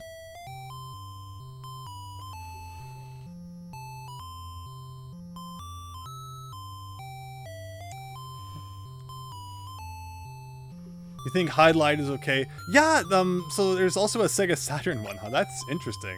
I'll definitely have to try it someday. But yeah, this seems like a good strategy, just kind of standing here and letting the enemies come to me.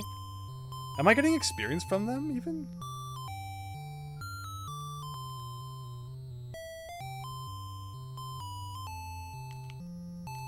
Oh!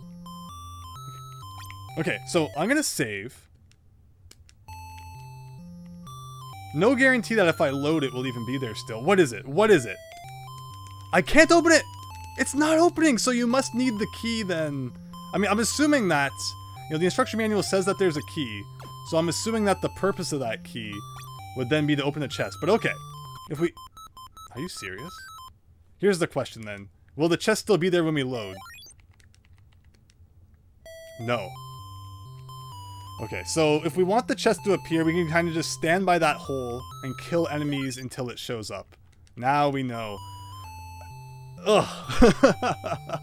Again, the instruction manual says that there's a key, but it doesn't tell you what it's for. I'm assuming it has to be to open chests that it's not allowing us to open at this point. So if we ever find a key, we have a few places we can go check out. But with all of that done now, let's try and make some actual progress in the game.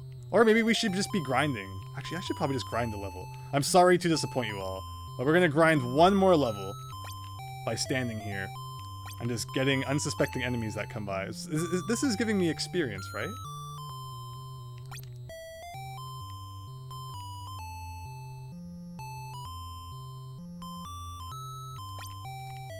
Actually, okay, it is. It is giving me experience. Okay, running low on health, so we'll run outside, save, and I'll read the chat while we heal. Again, this game is fascinating for having a system where your health auto-regenerates, where I much more associate that with like modern-day first-person shooters than I do 1980s RPGs.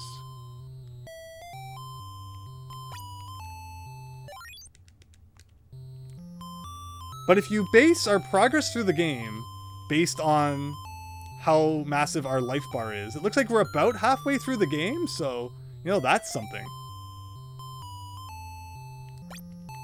I'm like, look at it, encountering that one guy took off like half my health. Or now it's all gone, so.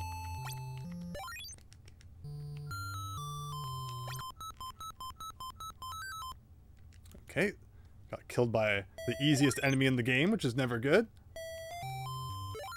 But we saved, so it's good. Hydlide is obviously the sound you make when you die. Oh my goodness.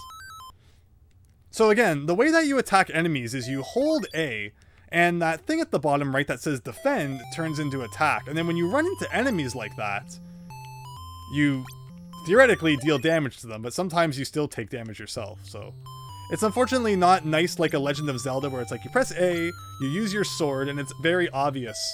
You know, if your sword hits an enemy, it does damage to them. But in this case, it's like you have to put your body in the line of fire. And just, sometimes it doesn't work out. Okay, we're about halfway to the next level. Because again, I've said it many times, unfortunately, the way retro RPGs work is you have to grind. That was where the length came from. And I did all that, and I lost half my health. You know, otherwise you would beat the game in like 2 seconds. We could pull out the Game Genie and probably use a cheat to like instantly put us at max level, but that's you know, that's not the experience that was intended here. So we're doing it by the book, and will we be able to beat it tonight? I'm expecting there'll be like a cryptic puzzle or something at some point that we just can't figure out, but, you know, I feel like that chest appearing is probably something that would throw most people for a loop. Like, who would expect the chest to just appear out of nowhere? It's only because we, like, you know, flopped around in here for like 15 minutes that we discovered that a random chest shows up sometimes. But otherwise, that would be pretty cryptic, I think, for most people.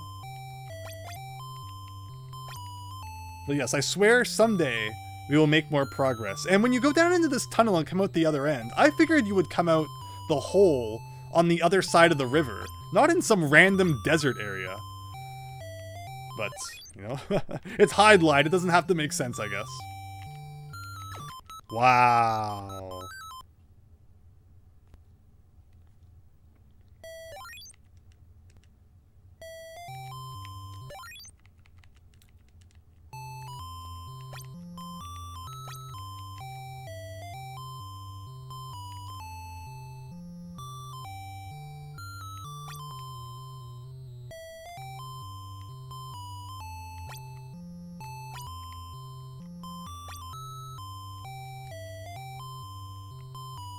Slow but steady. Okay, even the slimes are killing me now. I'm not convinced that the shield we found has actually increased our defense at all. Yes, after I beat this, I definitely plan to go and watch the episode. That's one thing I've been doing, is that I don't want to watch an episode before I play games. I want to form my own opinions on it. Of course, I did watch the episode like 13 years ago when it first came out, but Hydlide's one I think I've probably only watched once. So I remember nothing about it pretty much, except that he makes fun of the name. So I'm very excited to go back after I beat this game and see what else he has to say. But okay. Eventually, like, look at that. It's just like all we're trying to do is defeat enemies, and they're draining all of our health. But I've said before, you know, in other RPGs, every time you get into encounters with enemies, it's like, okay, now I have to go back to the inn, stay a night at the inn to fill my health up, go back out, do some more grinding, walk back to the town, go to the inn. But the fact that this game just recovers your health automatically, you know, it's nice. It's pretty convenient. I like it.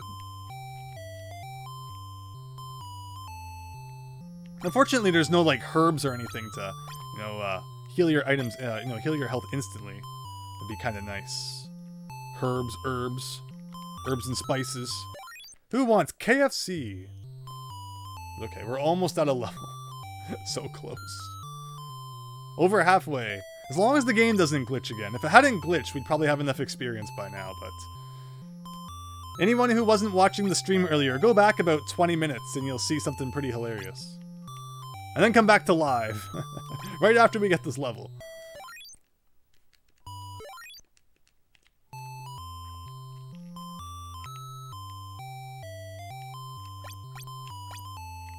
Alright, now we're talking.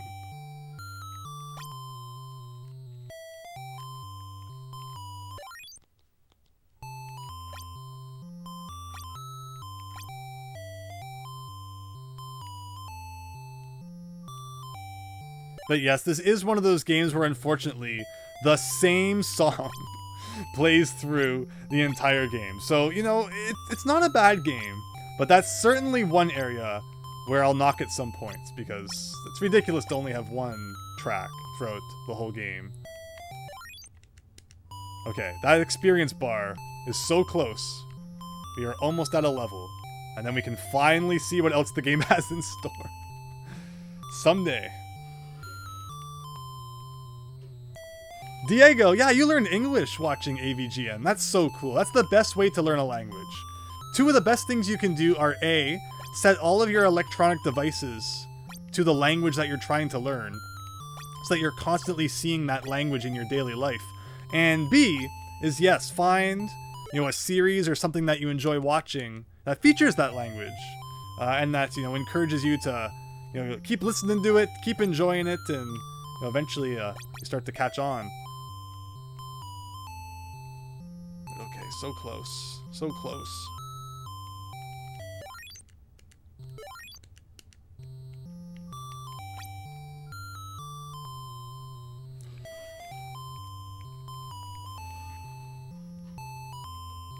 Now, AVGN, it's like, over the years, it's like he's tried to get out of doing as much AVGN review stuff, and, you know, he has other series he's been wanting to focus on, but every content creator kind of falls into that rut. Like, Nostalgia Critic did it too. He wanted to, you know, do like demo reel and some other things, but it never brings in the viewers that the series that, you know, he was known for did, so they always kind of crawl back to it. And the AVGN gives that, you know, impression too, where like, oh, shoot. You know, he kind of wanted to move away from the AVGN episodes at the time. But it's definitely his most popular thing, so, you know, he kind of keeps going back to it. Oh, shoot. I don't have much life, so... Okay. So close. So close to a level. And then we can... I'm really excited to see what else this game has to offer. But, you know what they say. Grind today, live tomorrow. Is that a thing that they say? I don't know. I kind of just came up with that, but it sounded poetic, so I'll run with it.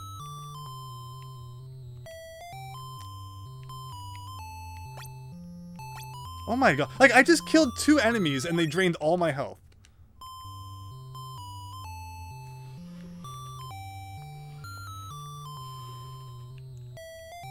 What's my favorite NES game?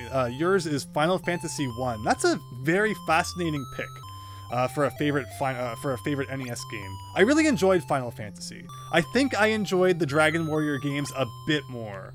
I think Dragon Warrior 3 right now is my favorite 8-bit RPG. And definitely, would be in like my list of top 10 NES games. I loved Dragon Warrior 3. You have to play Dragon Warrior 1, 2, and then 3 to get the full effect. Like, oh, such a good trilogy. But no, Final Fantasy was great as well. And of course, the first two were never localized, because by that point the Super Nintendo was kind of coming out, so they didn't bother bringing the NES games over to, or rather, you know, the Famicom games as they were released in Japan over to North America. But I definitely plan to play Final Fantasy 2 and 3 on the Famicom someday. I think that should be a lot of fun. But my favorite NES game is definitely Star Tropics. Partly nostalgia, partly because I think it's an incredible game, and I can just play it over and over and over and over and over again. Because I have so much fun with it. It's just everything I want in the video game. The adventure, you know, it has great gameplay, great music, great story. It has everything. Like, Star Tropics is just awesome. I know it's difficult. That's a big thing for me. I love my tough games. Okay. But we are so close to a level. It's not funny. As long as I don't accidentally save.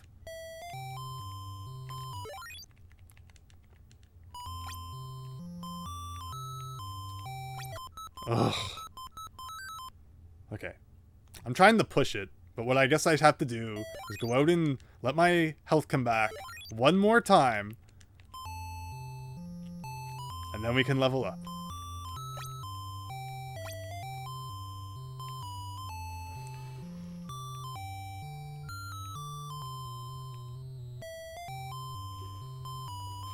Oh, yes! Yeah, when the Angry Video Game Nerd did that thing where for like leading up to Christmas, he reviewed one bad game box art each day. That was funny. One of the games he did was Ghost Lion, which I actually beat recently. What?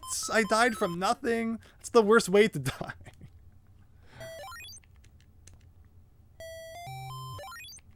But yeah, Ghost Lion's a fascinating game. It's an RPG, actually. So you want to talk about RPGs.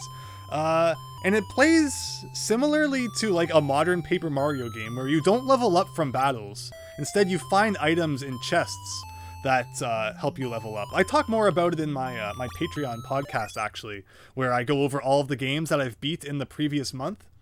But yeah, the way it works is that you find like shards in chests, and those are what increase your level. So battles are almost useless, except for getting some money, which you can use to buy a few items. But there's not that many items you need to buy.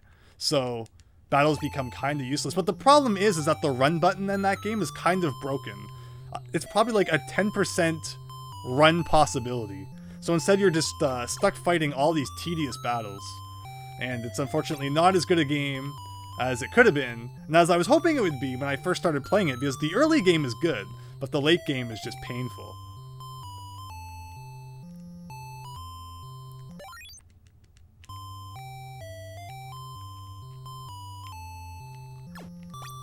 Okay, we leveled up. We leveled up, everybody, finally.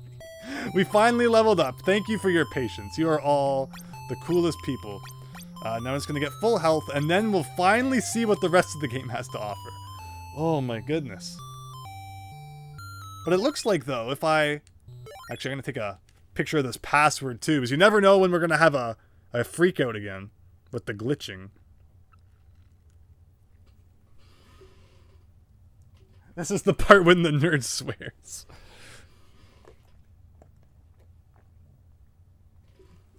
I've discovered so many fantastic NES games, and look forward to introducing you all to more of them on my channel. You know, not just... I recently did the Battletoads video. I'm not only going to be looking at ridiculously unfair NES games. I'm definitely going to be making some content about my favorites as well.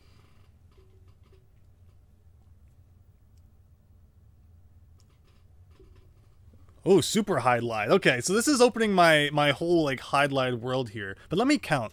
1, 2, 3, 4, 5. 1, 2, 3. Okay, so it looks like we're halfway to being max level, if I'm understanding that correctly. So, you know, you could say we're maybe like halfway through the game then. And we've only been streaming for 1 hour and 45 minutes, so maybe we can actually, you know, beat this tonight.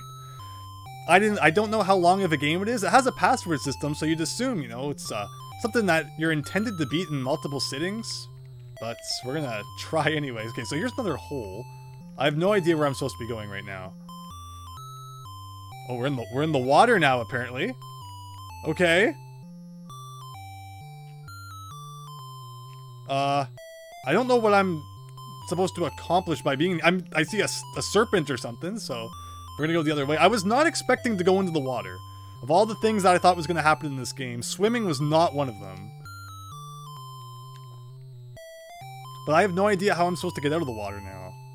So I'm kind of just running around. And not accomplishing all that much, it seems. Is the map looping? Hey! The map loops! Okay.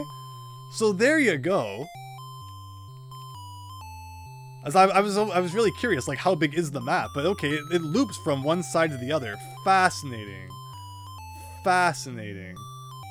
Maybe I'm supposed to kill that serpent. You know, I keep avoiding it, but maybe I need to face my fears and destroy this guy. Okay. And I died. Oh, was my life bar going down gradually as I was in the water? I will admit, I was not smart enough to look up and see if that was the case. Oh, and I saved on this side of the hole? Really? That's not very smart of me.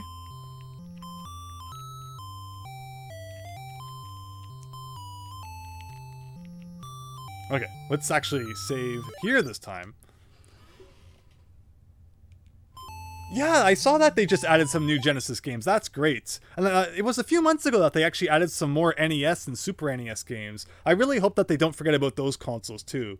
Because, you know, as you said, the Jade Wizard, there's a lot of NES games you haven't played. There's still a lot of great NES games that haven't been added to NES Online. So I hope they keep going with that too. But yeah, always good to see more games added to that service. You still can't believe they made a Hydlide for Sega Saturn. I feel like this is a series that would definitely be more popular in Japan. But okay, let's see. Oh! Okay, we got the serpents are attacking us, or whatever these things are. We got trees are literally alive now. You save Fairy 2. Well, if you say so, I'll say I will save after saving Fairy 2. Like, what just happened?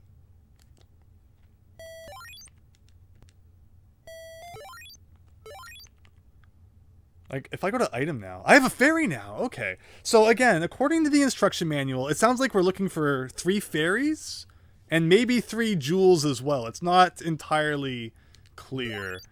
But I did something that resulted in me finding a fairy, so I guess I'll celebrate. Hooray.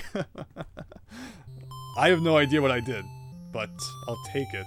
And again, what's with the water? Oh, I have more spells now too. Interesting. We haven't really been using the spells. There hasn't seemed like there's much reason for them, but okay. I'm curious about this hole. What was the point of going into the water? Like, it brings me here. I can't do anything to get back out of the water. Oh, I don't think I ever went to the right. And that guy killed me so quickly. It's called Eel down there.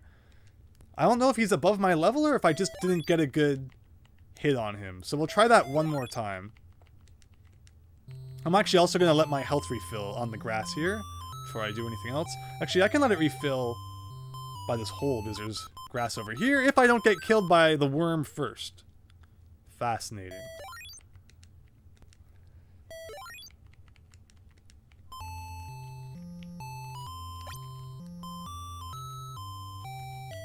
I always go the wrong way around there. Alright, let's just hang out here for a second.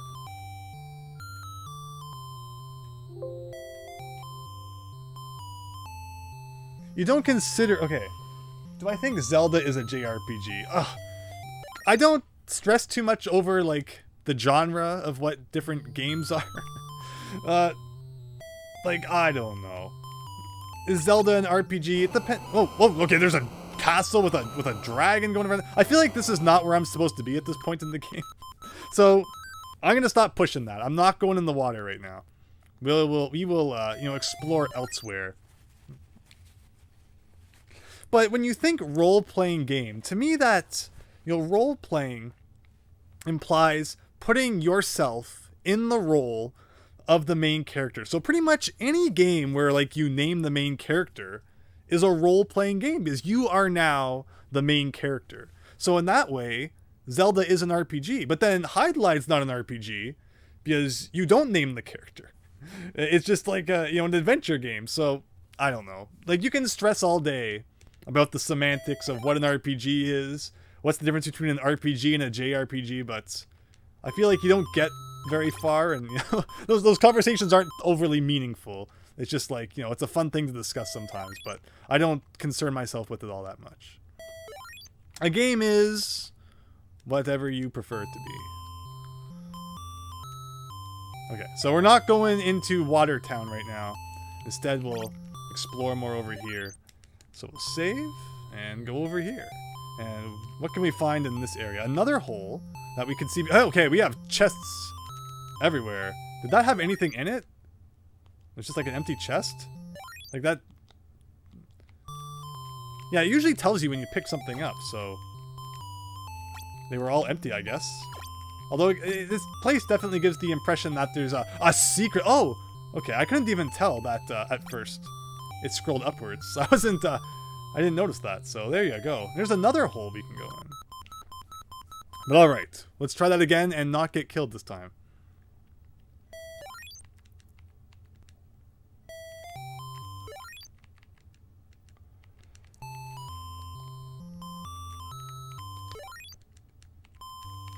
So I get the impression maybe I'm just supposed to like, okay, well, let's do that again, but not take a damage the second after entering.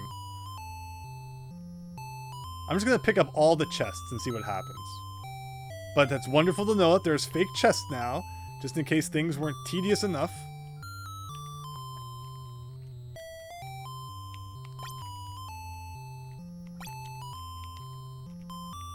I'm taking the long way around. Wonderful. They don't respawn, right? No, they don't respawn when... Hey! Okay. I don't think that chest had a key last time. I think I picked that one up, but okay. Save. We now have the key. Nice. So, does that let us open chests that we could not open before? That's the question. Does this do anything? Okay. Well, I'm now in this maze, and there's no way to get back out of it, which is kind of scary. No. So I'm not going to save. Because what if I'm not supposed to be in here, and I just get wrecked? I'm kind of stuck, it looks like. What do I do?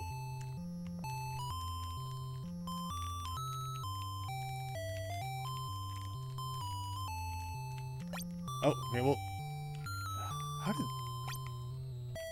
How do enemies keep getting to me? Can I use a... Actually, what are the spells again? What do all of the spells do? Maybe I need to use a spell to get out of here. See, good thing I didn't save. This could very easily just be like a, haha, you fell into the unescapable trap, start the game over again moment. That some retro games unfortunately had. Don't get me started on Dirty Harry. Yeah, I don't know what's taking GoldenEye so long to come to N64 Online. I didn't think it would be taking as long as it did. I figured like right after that direct it was going to come out. Okay, turn... This magic turns monsters around so they reverse direction. Fire launches fireballs. Ice throws ice balls, but they pierce walls unlike fireballs. Wave radiates shock waves to the left and right depending on which direction you're facing. And Flash does substantial damage to all monsters on screen. None of that sounds like it's going to help us escape from here. We can try, I guess. Alright. Wave, here we go.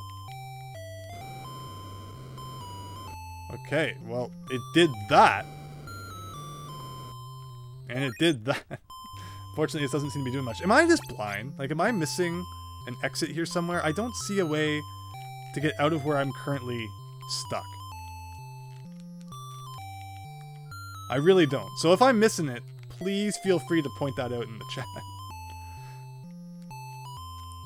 See, I was very smart not to save here if I am stuck. I feel like maybe I'm supposed to find another item and then come back here, maybe? If I load. See, I was so smart to save there. I was so smart. Because we're going to go and explore some other places now that we have that key.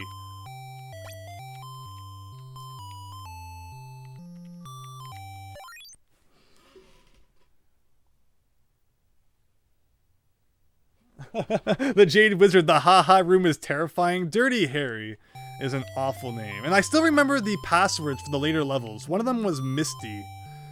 Oh, what was the other one? It was Misty and... It was only 4 letters. It was really weird because the password had like 5 letters to enter, but one of the passwords was only 4 letters. Misty and Bird. Bird was the other one. I entered them so many times that I remember them still. I think Misty was the 2nd level, and Bird was the 3rd level. So, yeah, Dirty Harry is one of those games that's really jank and not that fun to play, but thank goodness it only has 3 levels, even though they're kind of long and annoying. Okay, so I guess I'll just stand here and heal for a minute. And then we'll go and explore what we can possibly do with that key, where if we read the instruction manual, it says, secret key. Figure out the use of the key for yourself. Well, thank you, instruction manual, for being absolutely useless.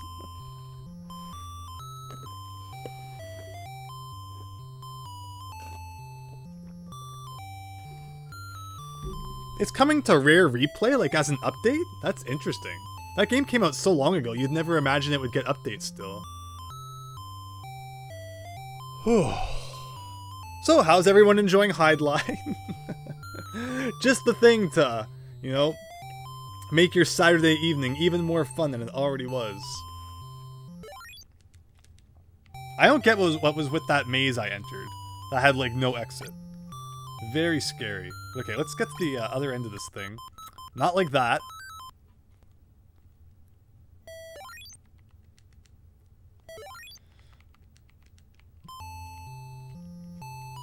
So my first thing I want to do is go to the cemetery graveyard.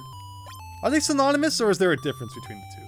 But okay, so we're going to heal a little bit, and then we're going to go down and see if, now that we have the key, we can open up that chest that we could not open up before.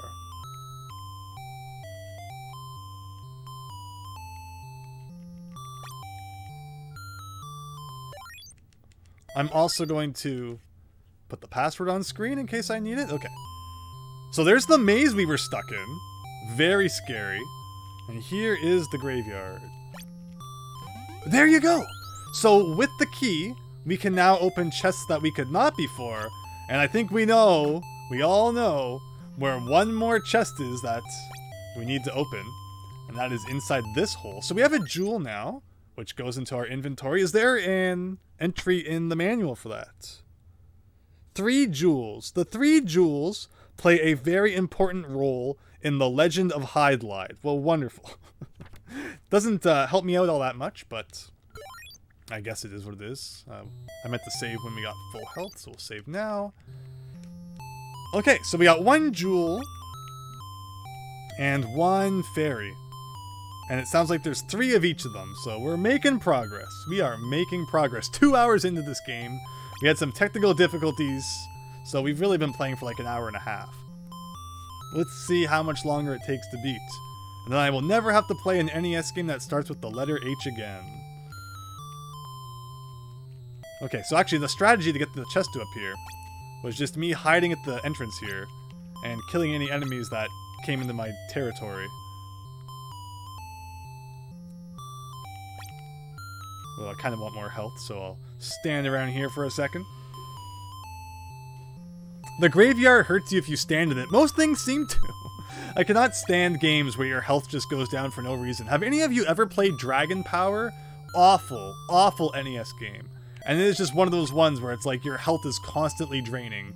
And it's actually a Dragon Ball game in Japan, but because Dragon Ball hadn't really taken off in North America yet, I don't think it hadn't been localized here, they took out the anime branding and just called it Dragon Power instead, and changed the designs of the characters a bit. Awful game. Just awful.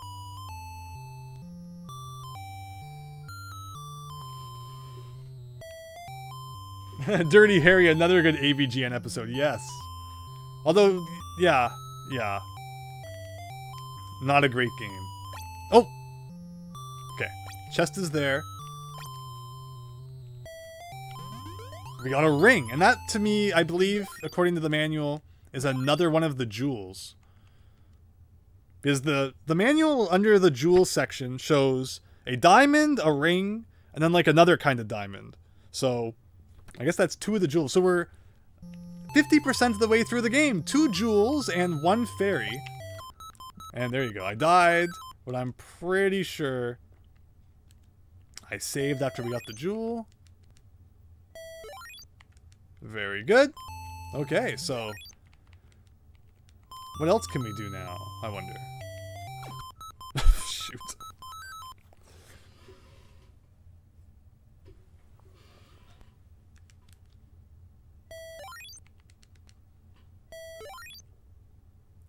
Okay, speed. I just want to get out of this tunnel and never come back in again. We have probably spent more time in this tunnel than in, like, any other part of the game.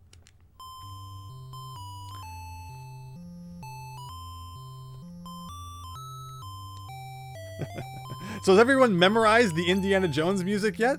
You're going to be hearing it for weeks. But again, thank you so much to everyone who's stopping by and enjoying the stream. You know, I hope that you are getting some enjoyment out of it. If you found my channel because of the recent Battletoads video, which people have been enjoying, thank you so much. I appreciate you, checking out my other content as well. But if, you're here because the algorithm has just for some reason recommended it to you, thank you so much again, for checking my stream out too. And please consider liking and subscribing. And I definitely plan to play more ridiculous NES games in the future. But what I want to look at now is what items have I not picked up yet? There is a magic vase, or is it vase? Vase. It's like a personal preference thing, right? This is one of the items in which the magician in the kingdom hid a magical secret. If you get this vase, you will be able to see something that has been invisible. So there's a vase we get at some point that reveals invisible objects. And that is scary because that means that there could literally be anything hidden anywhere, but it's invisible. So we gotta go find that vase, I guess. I guess the one thing we haven't really explored all that thoroughly is the water section. So we can go back to the water section and check around that more. But like, we've done all these, right? Like, yeah, I did that. Yeah, I feel like water is probably where we're supposed to go next. You can't go into like this castle or anything. It's just a decoration. So yeah, I guess we're going back to the water area and seeing what we can figure out there. Maybe with all the diamonds we have now, like, something will change. There's those weird trees that move around. Anything in the left corner here? No, not really.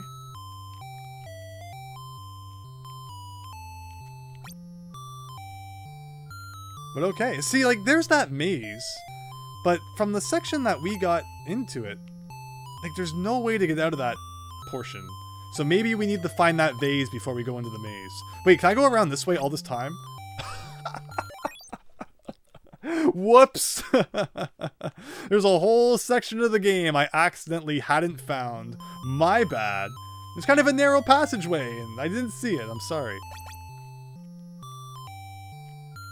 Okay, well, this is fascinating then. So there's an item we can pick up. What item is it going to be? Is it going to be that magic vase? I got a pot. And that looks like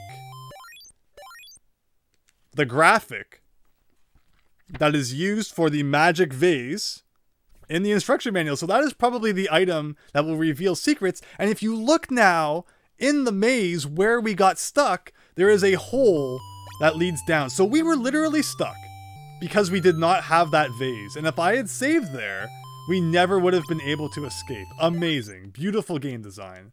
Absolutely beautiful game design. So there you go. There was an item that we had missed all along. And I feel like, yeah, we're way over leveled for that maze.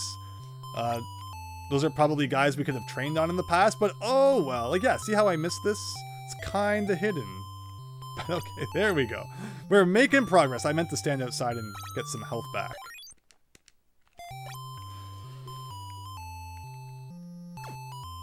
Sorry, Diego, about getting this music imprinted into your brain. But all right, come on, health refill. I'm not sure what enemy gave us 1 experience point. I'm a little bit curious, because we need to gain more levels. There's still lots of HP to gain. It's confirmed that water hurts you. Beautiful. Okay, so save now that we have full health. Show the password on screen in case I need to enter it. Did the zombies in the graveyard give me XP? Yes.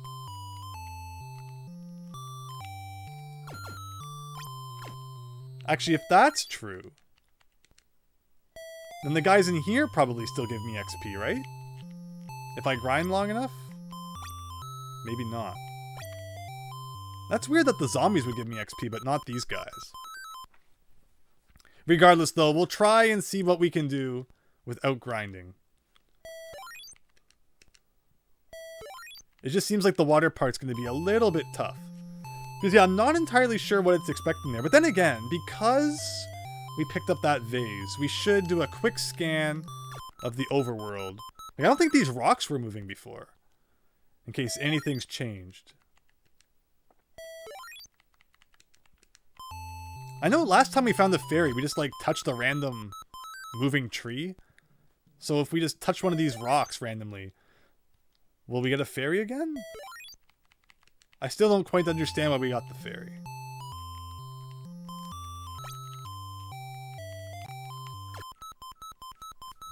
Like, that just seems to be instant death, which is very strange. Maybe if we shoot it with like a fireball or something, we'll do that. No, first we want to load. This game is literally Kaizo Dragon Quest. There you go. Peter Parker. You had a friend in school who would not share his Hydlide passwords? Oh my goodness. You know, there was always a race to see who could beat the game first or such. I remember racing a friend to the end of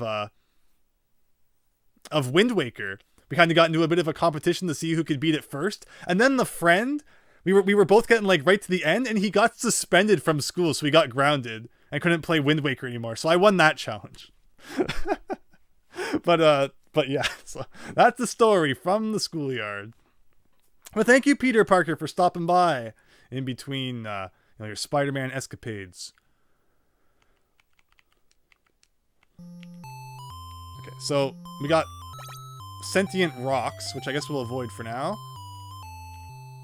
Anything else? Has anything else changed?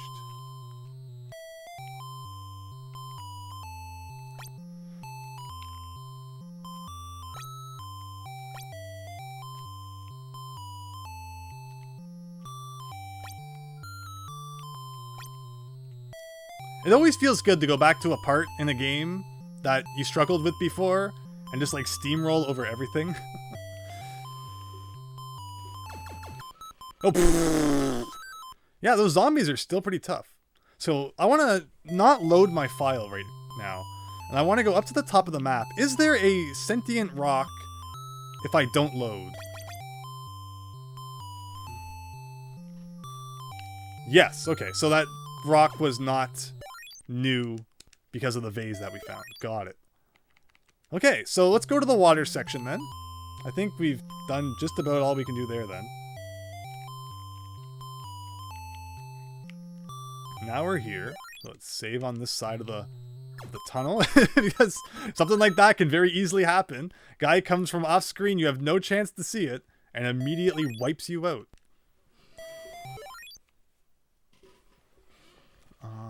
Okay,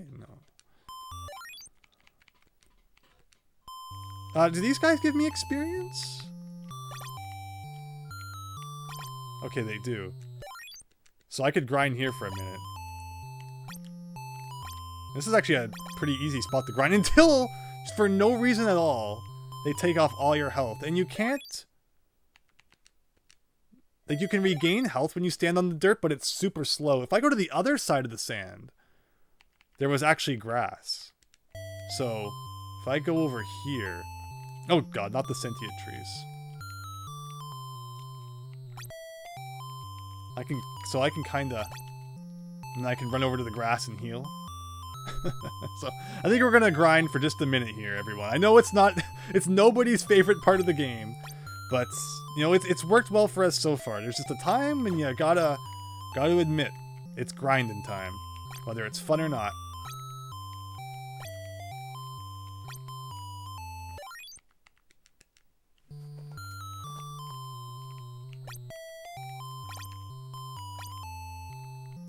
But yes, the friend who I was racing to beat Wind Waker was also the friend. I've told the story before. I had a sleepover, and my parents said, help yourself to anything that's like in the fridge and stuff. And in the fridge was 12 cans of Coke and 2-liter bottles of Coke. So we said, all right, let's split it 50-50. So I'm like a grade 5 student here. And in one night, I consumed 6 cans of Coke and a 2-liter bottle of Coke. I was hallucinating. I would close my eyes and see visions of like the video games that we were playing. And then eventually I passed out and woke up somewhere where that wasn't where I passed out. So it was an experience, and I don't recommend you replicate it.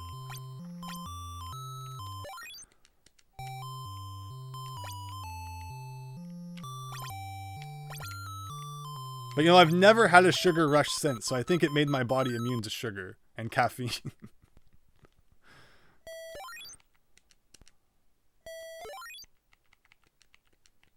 Okay, this isn't working. This is like taking 6 years here. Like, look at that. Why does killing one enemy drain so much of your health?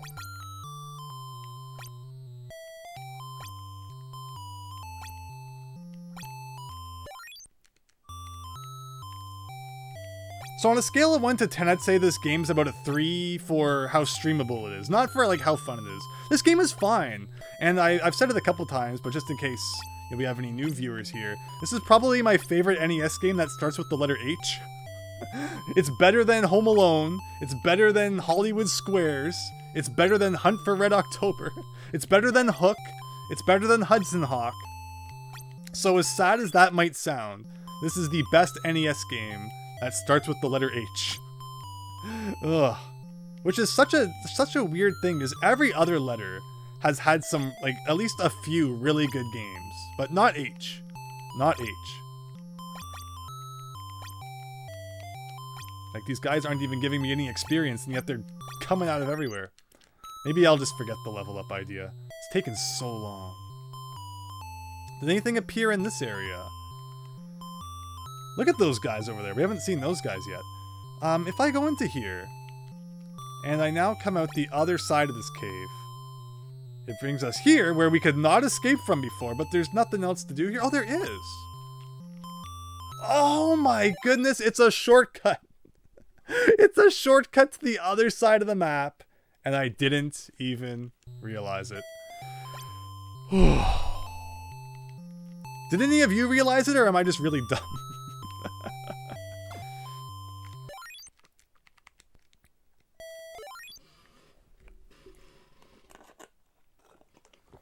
I did get the cross in Hydlide, yes. That's what our inventory is looking like right now. It's looking pretty full.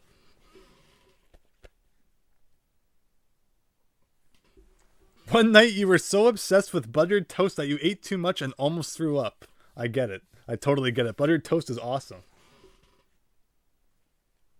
Okay. The Hollywood Squares is not, like, it's very good for, like, replicating the game show experience for sure. And yeah, the jokes that they make are so weird when, like, they're answering the question.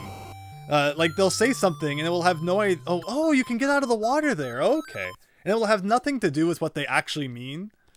So yeah, Hollywood Squares wasn't bad, but it's not one of the NES games that I feel stands out. Like, I listed earlier all the NES games that, are under the other letters, like Dragon Warrior for D, Adventure Island games for A, Battletoads for B, Bard's Tale, things like that. C has the Castlevanias. But H is just lacking, like, that really hard-hitting game that the other letters have. But, not that they're bad. Like, Heavy Barrel wasn't that bad. Hollywood Squares wasn't that bad. Hills Far wasn't that bad. Even Hook. Hook is, like, one of the okay-ish movie games. Much better than Hudson Hawk. So, no, don't worry. I'm not dissing Hollywood Squares. But okay. What do we want to do here? It looked like we want to go into the water. And I should have saved before I went into it, but that would have been smart.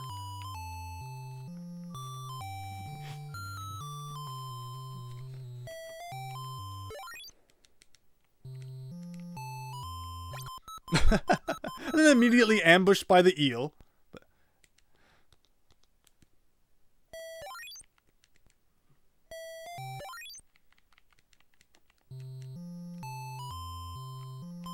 Like, I know I've actually defeated the eel before. It's just a matter of attacking him head on. So I can get out of the water here. Okay, so this is new. So we're going to save. Or should we? So I don't know how we get back to the main land if we need to. So we're not going to save just yet.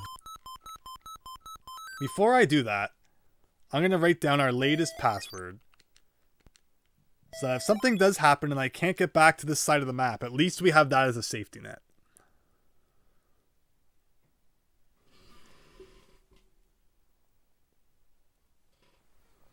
I need to hit them with the wave spell. Okay, I always forget about the magic spells.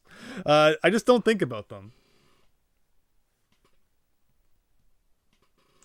Andrew, you've been in a coma since that sleepover and none of this has been real. You wonder sometimes. You wonder if, like, oh, that time I hit my head, you know, did that, like, diverge the timelines or something like that? Sometimes, you know, sometimes reality is certainly stranger than fiction these days.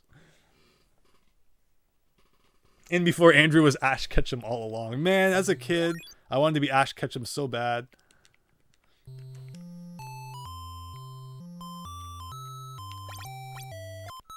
Look at that. The first couple hits took off nothing. And then, like, the later ones just drained it. But okay, so let's just get back to where those wizard guys are. We've done it before. Shouldn't be that hard. Okay, no eel. Eel, go away. They don't know the definition of go away, I guess.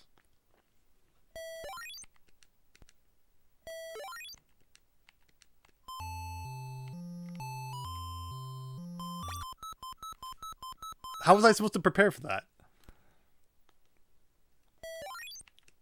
If I'm getting this beaten up by the eels, though, I worry that I'm going into a part of the game I'm under-leveled for. But I just don't know what the best way to gain experience is at this point. There are no real good enemies to grind on right now.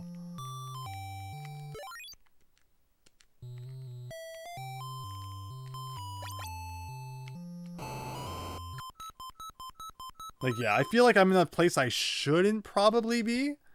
But at the same time, it's like...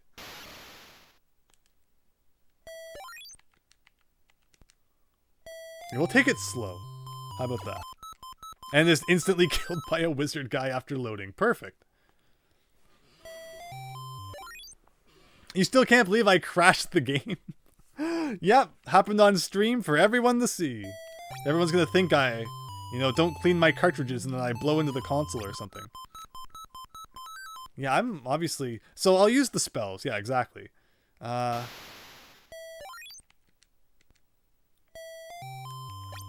So a wave spell. Oh, perfect. It didn't really explain that very well. It said it was going to come out from the sides or something, so that's why I looked the other direction. But now we gotta wait for the magic bar to fill, or we could just load, I guess. Perfect. Actually, let's get wave selected again down there by pressing the B button a few times. Why didn't it work? Is it because I'm standing on the dirt, really? Is it that picky?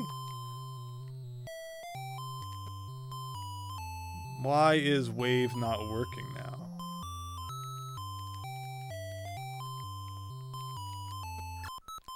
I don't get it. The wave spell's not work. It worked that one time when I wasn't shooting it in the right direction. And now it's not.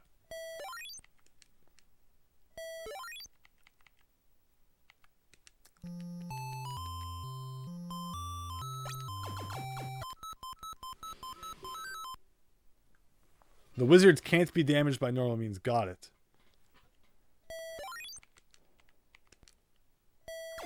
Oh, and perfect. The slime starts right where I spawn, so take a few cheap hits from that. I always go into the menu to try and get to the spells. I always forget you just have to press B. I don't get why the spell's not working now. Maybe I'm too close to the corner of the map or something. The game's getting really picky.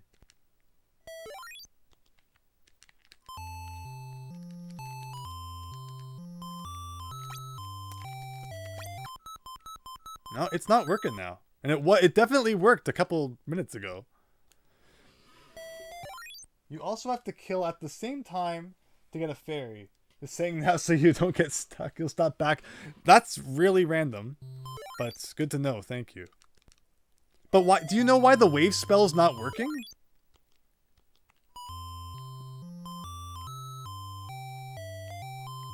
Look at this guy.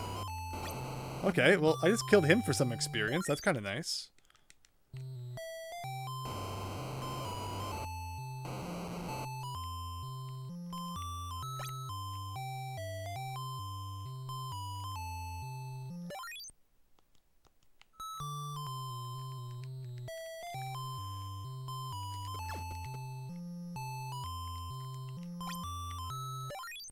I keep pressing select to select spells. B is such a random button to press to do that. Maybe I don't have enough magic? You just saw me use it, though. I definitely shot a wave. I don't think that was ice. No. So I definitely shot one. Weird.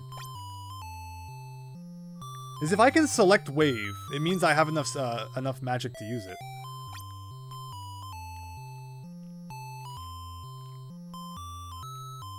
But alright, things are gonna get cryptic then.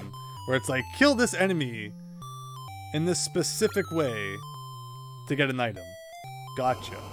I knew it wouldn't be that simple.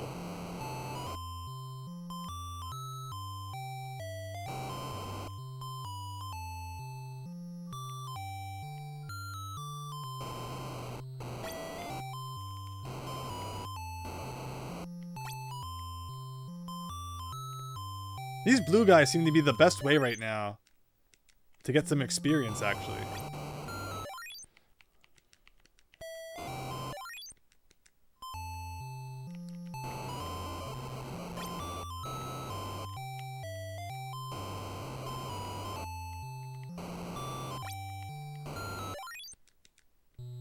So we're just gonna grind for a minute then, because it seems like we're a little underleveled. Just a little bit. But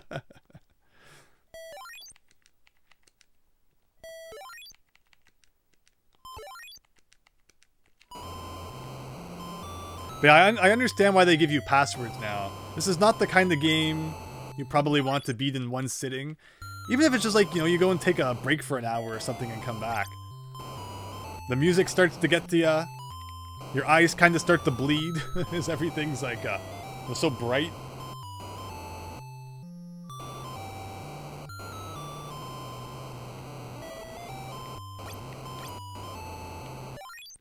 And he just keeps respawning too, so this is actually really good. We're gaining experience pretty quick by this game's standards.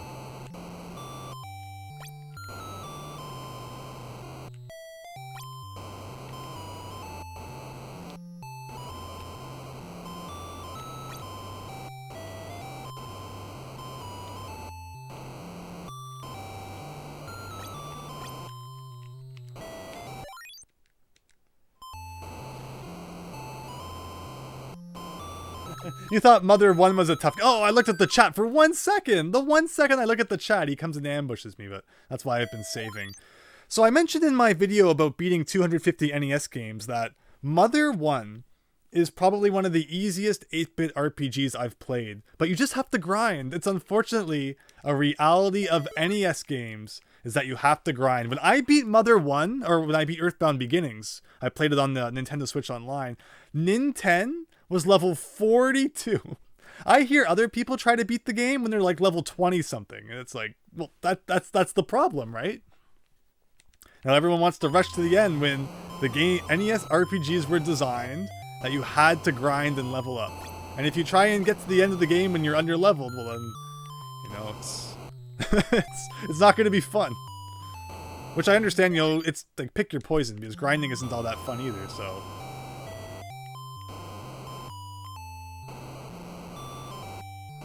Alright, well that guy unfortunately kind of just got stuck there, so he's not coming back to give us any experience. Can we use wave now?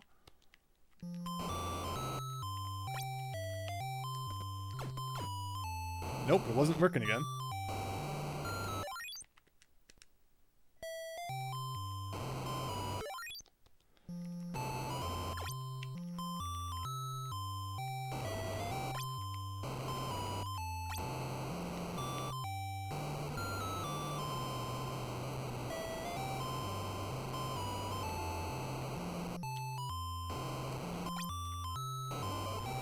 Oh, oh, please don't kill me.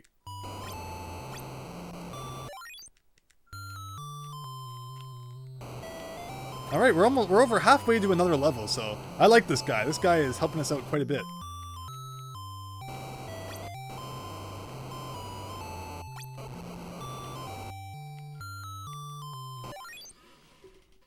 Willow was your favorite, sorry, no, it was your first NES grind game you had as a kid. I haven't played Willow yet. It's another one. There's lots of late alphabetical NES games I'm looking forward to. The Ultima games, Willow, the Wizardry games. And there's some good stuff at the end there. I'm looking forward to playing someday.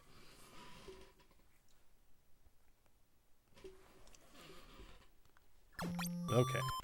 Oops. You just accidentally go to the next screen, and then suddenly something's kicking your butt. Wait, did I lose a bunch of XP because of that? Shoot. Oh well. And that time, it's like, I didn't do anything wrong, but the game decided that I should take damage, so I did.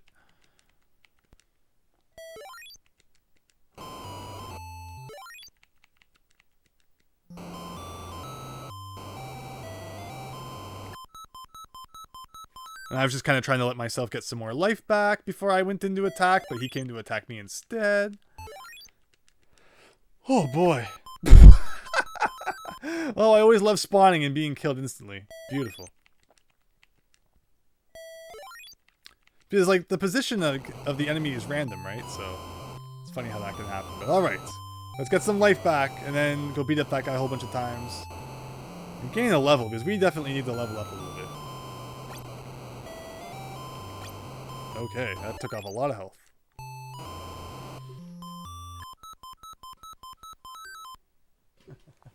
Hyper looks like killing snowballs. And what a name for an enemy. Hyper.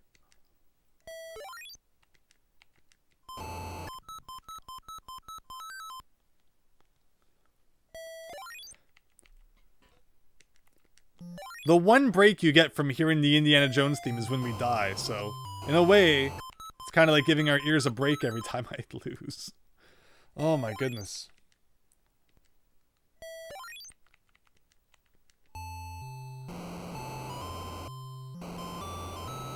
Well, I might as well save. We've gotten a little bit of health back. Almost at a level. Almost at a level up.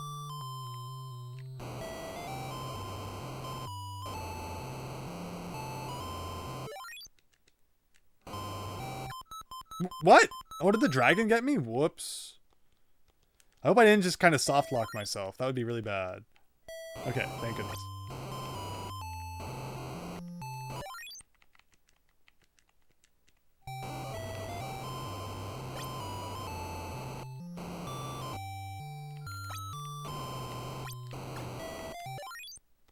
I don't want to save here in case I get killed in the forest or something. There we go.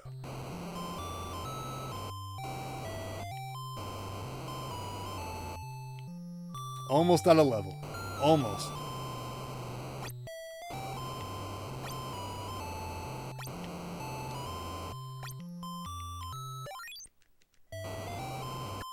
Okay. If you say so, Hyper. If you say so.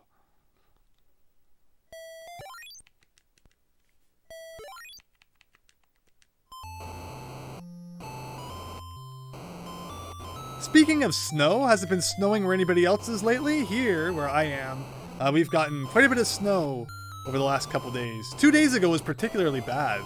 Pretty heavy storm. And then we got a little bit today. But yeah, winter's definitely here. And I think the shortest day of the year is coming up, which is nice. I definitely prefer the longer days. So after that shortest day, the winter solstice, things can finally start getting longer again.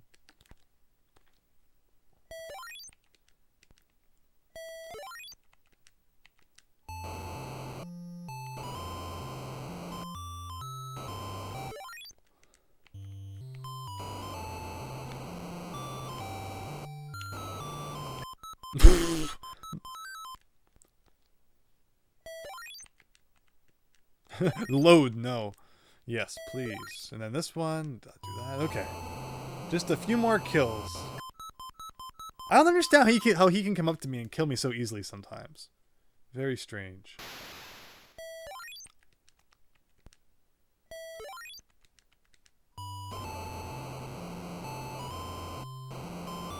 You pretty much just have to save. Like, every time you gain a little bit of health back, save. And like, look, right back down to nothing again.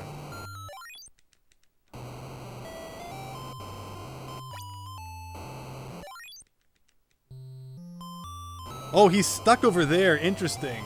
Alright, this is... Oh, wait, no, he's not stuck. It just looked like it. He was pretending to be stuck. He almost fooled me. He's getting that life back.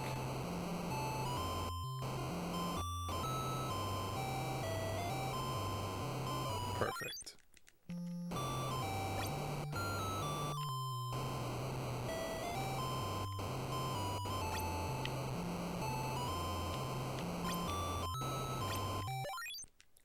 Like 2 more kills maybe and we got a level? Yes! Okay. Perfect. Will he still give me experience? I'm tempted to get another level. You know what? We're here.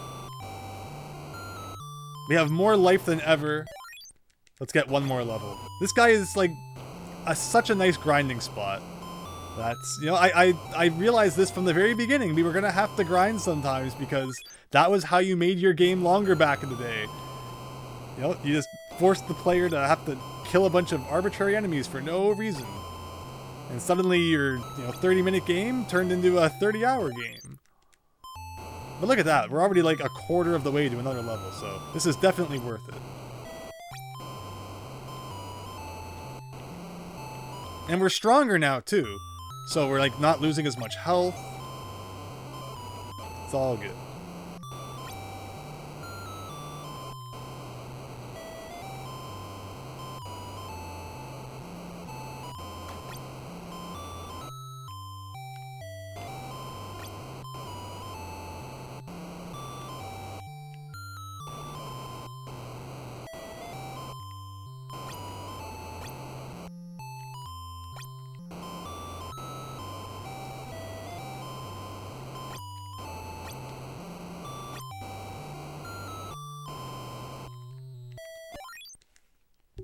Just give me 1 second here to get another glass of water.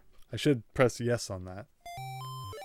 Just in case something happens. I should also show the password on stream in case I need it. In case the game spontaneously combusts again like it did in the not too distant past.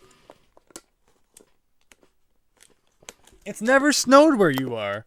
Yeah, it's fascinating, but being in a different part of the world where it snows. I personally like the hotter weather. So, but I feel like maybe that's because I live in a colder place, right? So, just pouring water into a cup here.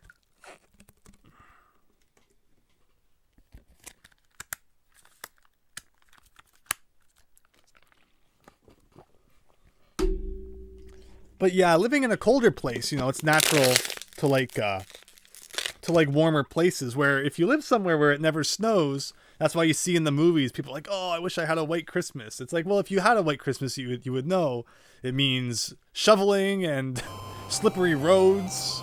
Not all that much fun. Not as much fun as the movies make it look.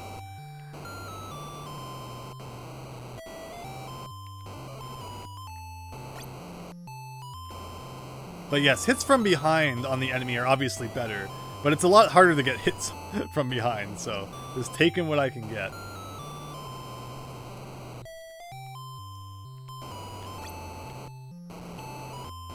But because of the last level up that we got, it's a lot easier to defeat this guy now, so this is taking less time, which is good. I wonder if we can get another level up after. Which I know this is not everybody's favorite part, but unfortunately it's a necessary part of the game.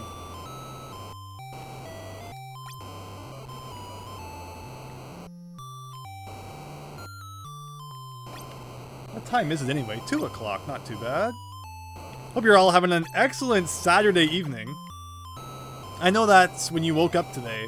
This was probably not the stream you were expecting to watch, but thank you so much for stopping by and checking it out. And hope, you're learning a little bit about what Hydlide is all about. Because my previous knowledge of this game only came from the Angry Video Game Nerd, and that was a review that I watched like over 10 years ago. so I remember nothing about it. So I'm kind of, you know, experiencing this all firsthand here, which is good. And honestly, this is not a bad game. It's a primitive game, and maybe for 1989, it could have some more quality of life improvements. It could have more than one song, which would be really nice. But it's not the worst game I've ever played, and it's one of the better games I've played recently, for what that's worth. It's much better than The Hunt for Red October, which I just beat earlier today. I never want to play that game again. It is awful.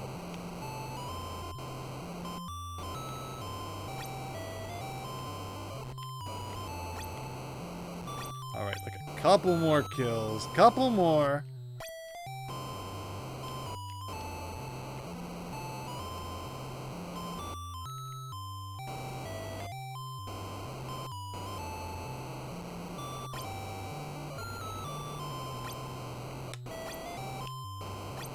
There you go. Yes. Okay. Let's just let the life come back. Does he give me any more experience if I kill him again? Oh my gosh. We could level up again if we wanted to. For those who have just joined the stream, thank you. Up to 10 viewers. This is a game where you grind a lot to level up because that's how games used to be made back in the day. Unfortunately, it's unavoidable. And even if you're playing Earthbound Beginnings, you gotta grind. And it's funny because a lot of people who play Earthbound Beginnings, you know, are probably doing so because they want to experience where the Earthbound series began, which is only natural. Most games at this point, most older RPGs have a remake of some sort, like Final Fantasy's been remade, Dragon Quest I has been remade, but Earthbound Mother 1 has not. You get the Game Boy Advance re-release, which is pretty much just includes the quality of life improvements that the NES version, which, you know, went unreleased, added in. But that's the problem, is if you're a fan of Earthbound and you want to experience the first Earthbound game, you have to play the 8-bit version because it's never been remade for some reason. You think Nintendo... I don't get why Nintendo neglects Mother so much. I really don't. You know, they'll make 5 billion Kirby games. You think they could, you know, make one Mother game every now and then. It's really silly. But basically, if you're a fan of Earthbound and you're a fan of Mother 3 and you want to experience where the series began, you have no modern option to choose from. You have to play the primitive 8-bit version back when grinding was essential. But a lot of people who have, you know, probably otherwise never played an 8-bit RPG before, you know, don't go into Mother 1 understanding that. So you try to go to the end of the game when you're way underleveled, and then you misunderstand the game as being difficult, when really, you just need to spend a couple hours grinding, and the game is not so bad. But I don't blame people for not understanding that, because otherwise, you know, there's not much reason to play 8-bit RPGs for most people, except for Mother 1, because it's the only way it was released.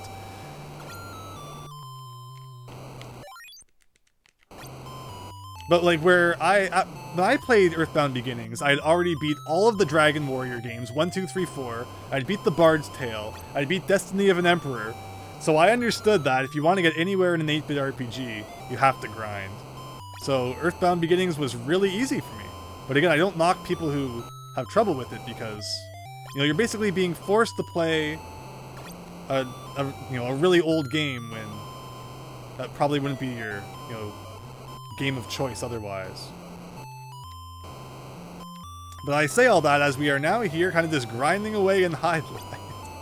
Because there's nothing else we can do. Just gotta wait for this snowball guy to show up and very slowly get experience, but it's worth it. It's worth it to level up and not die from everything in one hit. Please come over here so I can destroy you. Let me see. Okay, you have to go higher up to get snow in Arizona. I didn't know Arizona got any snow at all. Interesting. You didn't think it was possible. So the Hunt for Red October is 7 levels long. For the first 6 levels, you are driving a submarine, the Red October, which isn't even red, so it's a complete lie, underwater, through like narrow passages, which if you touch the walls, you take massive damage and die. And you get 5 lives to beat those 6 levels in what are 6 of the jankest NES levels you will ever play. And if you manage to beat those 6 levels, the game completely changes genres all of a sudden and turns into a platformer where you have to go through 5 rooms with 6 bombs each that you have to disarm, all while being shot by a bunch of enemies with guns. And you have a gun as well, but it only holds 6 bullets, and each room has 6 enemies. So if you miss one of them, you won't have bullets to kill the rest. And if you get game over there, you have to replay the whole game again, so... I never want to play Hunt for Red October again. I spent like the last 5 days playing it. And it's just awful. Just awful. I can see the levels in my sleep now. It's you know, tonight when I go to bed, I'm gonna be seeing the levels from Hunt for Red October while hearing this music. It's gonna be a bad night.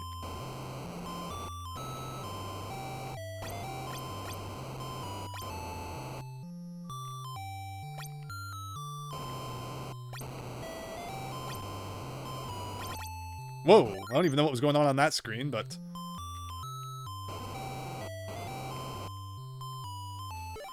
Let me see here. You love grinding in RPGs? You know, normally... You know, grinding in RPGs is easier than ever in the modern day. You can just pull up a YouTube video and, you know, just do it while you're watching whatever. You could be grinding in your RPG right now while watching the stream. Because I am streaming this, unfortunately, it's like, you know, I can't pull up a YouTube video and watch it, you know, while I'm doing this. You know, would you mind if I caught up on some of my YouTube content? We could all just watch a YouTube video while I'm doing this. That'd actually be kind of funny. But you know, normally that's what you can do in the modern day, is just, there's so many easy ways to distract yourself while you do this mind-numbingly tedious chore. That, you know, if you were doing this back in the 80s, you wouldn't have that luxury. Unless you were... you know, the richest kid, and had like 2 TVs right beside each other, so one could be hooked up to cable, while the other one you're doing this on. You could be watching Hollywood Squares while you beat up the baddies.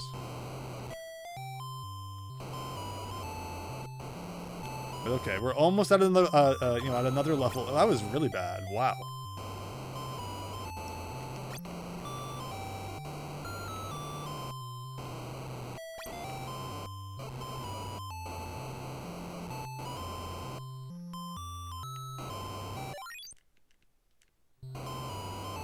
But yeah, speaking of Hollywood Squares, Game Tech handled the game show themed NES games, but they were just like the publisher. Rare actually programmed and made a lot of the NES game show games, like the Wheel of Fortune games. They did, you know, Hollywood Squares, as we were just talking about. They did other ones too. They're slipping my mind at the moment, but yeah, Rare did a lot of game show stuff on the NES. Which is pretty cool. You got like David Wise on the soundtrack. And none of the game shows on the NES are overly offensive. The weirdest one was probably American Gladiators. Oh my god. That was a brutal game. And you have to do the Eliminator at the end. With like the jankest controls. Ugh. But it feels so good. Like when you accomplish it, you really do feel like a gladiator. You feel like you can accomplish anything. But... it's unfortunate that it's more overcoming the jank than it is actually, like, feeling like you did a good thing. Okay, we are so close to another level here. So close.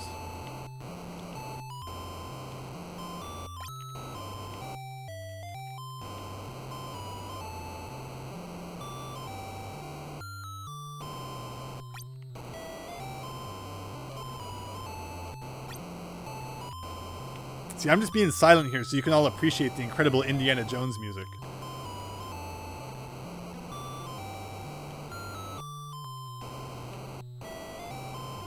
He's always going where I'm not. Ah, come back! Come back! Thank you. After this level, regardless of you know, if this guy gives us more experience or not, we'll probably try and continue on with the game. I will check to see if he still gives us EXP. In case we really do need to come back and grind for more levels later. Because, you know, as frustrating and annoying as this is, at least it works. It could be worse. It could be worse. Which is never a phrase you really want to say, but, you know, at least it's not worse. It would be nice if everything was just great to begin with. But alright, come on, guy. Come on. We need like one more bar of experience, and we're done. Or like one more segment of it. Perfect.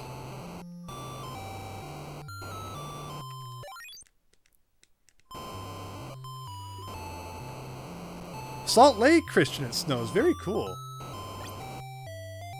You had the Olympics that one time. So, funny thing, I went over to my grandparents' house one time, and they don't drink much pop, so they offered me a Coke, and I was like, okay, sure, you know, I'll drink a Coke.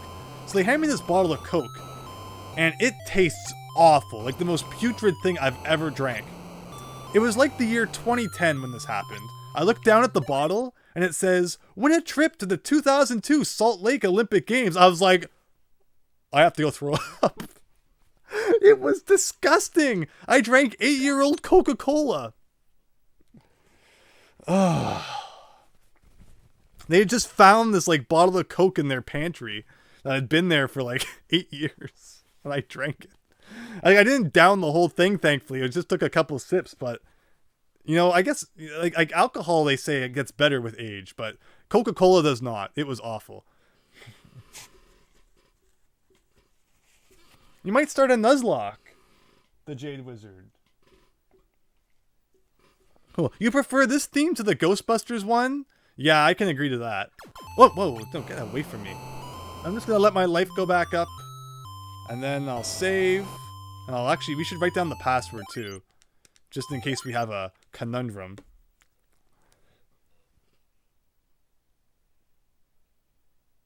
Okay. So, I have all the spells now.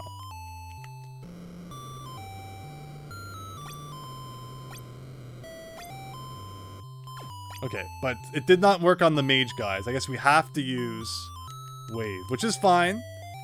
I'll let the magic bar refill, or I could just load probably. There we go. That's the smart way to do it. And it looks like we still do get EXP from the hyper guy. If we really need to go back and do it, we'll keep that in mind. Like, why does wave not work? What does the instruction manual have to say about this? In terms of wizard, a very nasty wizard who manipulates the magic fire. Although Jim's magic does not affect him, he has a weak point. Don't be fooled by the appearance of the two wizards. That's what it has to say about the enemy. And in terms of the spell, where are the spells? Why can I not find the spells? The manual's not that long. Wave. This magic radiates shockwaves to the left or right. Okay, so that's why I thought you had to face left or right. And that's why it doesn't work, because if you face down, it doesn't work, of course. The game has to be difficult. Oh, I got it now. So if I look to the left or right, I can do it. But they come back. Okay. Understood. Understood. But, like, they put them in this most narrow passage, so there's nowhere to even stand to the left or right of them.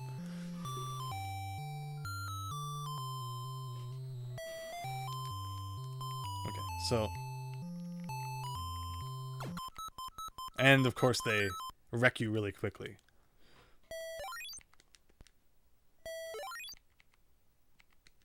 Actually, we don't need higher speed.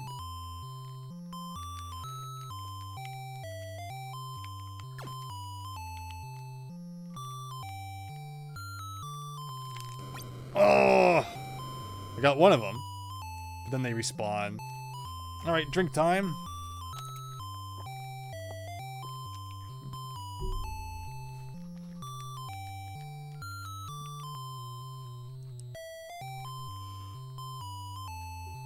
The Bean Boozled Challenge, I haven't, but... Yeah, I don't know. It just seems like pain... needless pain.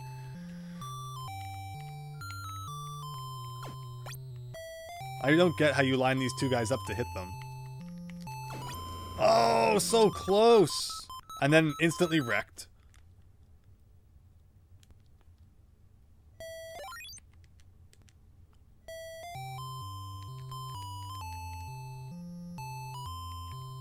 Oh, that would have been good if I had been, like, down here.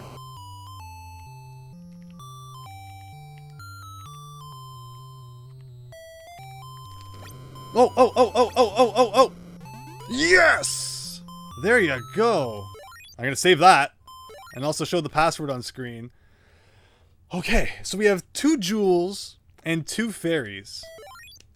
Item screen's filling up very nicely. What should I do next? I have no idea what the next thing we should do is. Like, I guess just doing arbitrary things. Why did I get hit by something there? Weird. We just have to go try arbitrary things to go find more jewels? Very strange.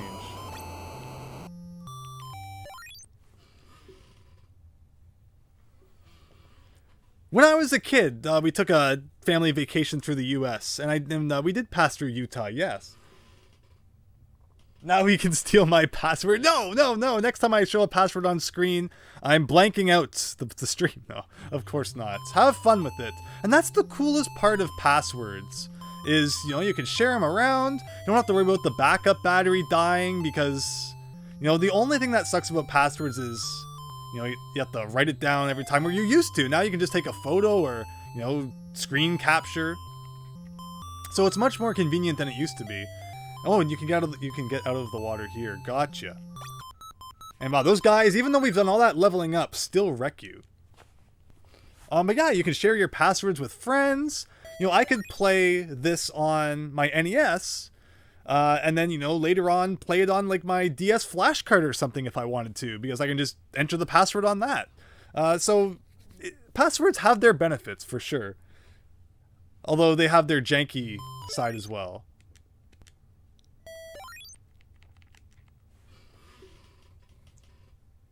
So I got 2 more things to find probably before I can deal with the dragon, and I don't know what I should do to find them.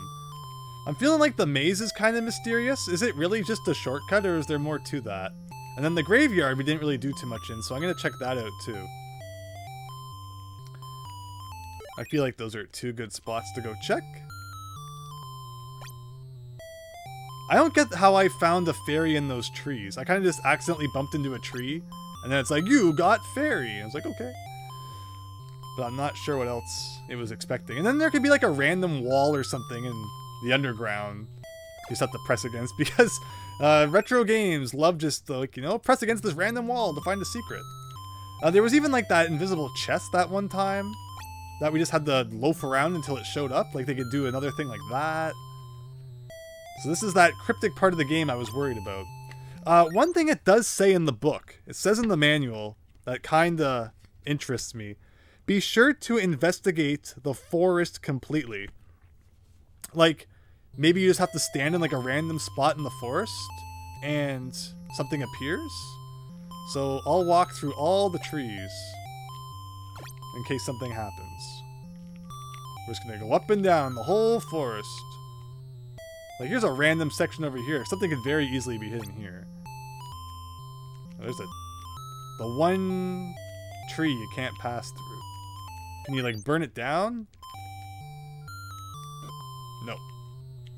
I tried, though. I did. That's the problem, too. It's like, what if it just expects me to, like, try all the spells on everything? That would take all day.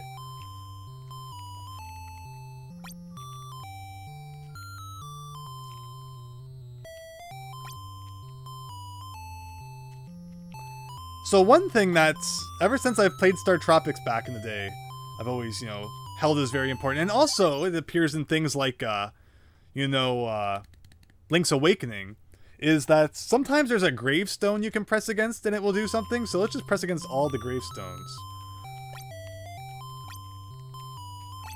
I don't know if I should be trying to press them like all the directions or just go into them from the front.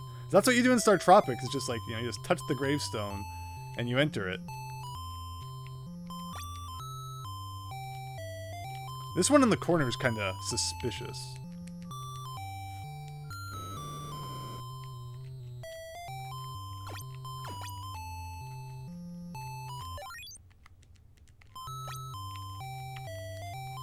I should save here just in case. Okay.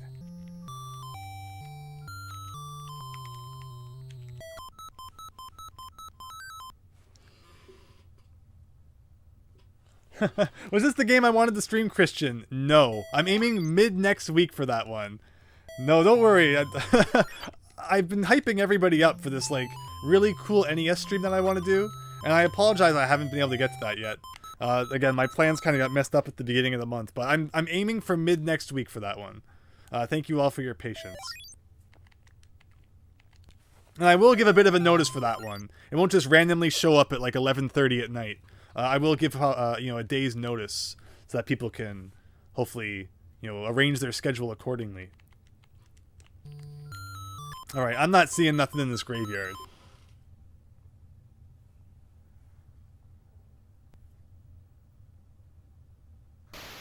I have not heard about that password, the Jade Wizard. That's cool. There is a burnable tree. Oh, see, I had it right. I knew it. I knew it. It was just a matter of, you know, am I crazy enough to try burning every single one? And it's definitely one of those things that, had I gotten desperate enough, I would have done. So, you know, thank you for letting me know.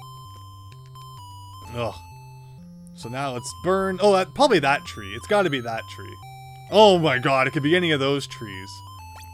Let's start with ones that are a little more... Oh, look at... That guy's here now. So more powerful enemies are appearing elsewhere around the map, it looks, as we've gotten farther in the game. Interesting. But yeah, burnable tree, classic retro game trope. I need more magic. No, really? I was definitely expecting this to be a tree that could be burned. I might as well just stand here and keep getting experience from this guy while I wait for the magic meter to fill, I guess. This is actually an even more convenient spot to stand than the last place I was grinding. Ugh.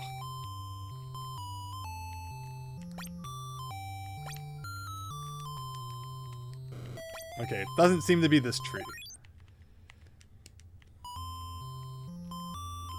But yeah, there's a lot of trees it could be then. Wrong button. Not that tree. Oh, could be this tree.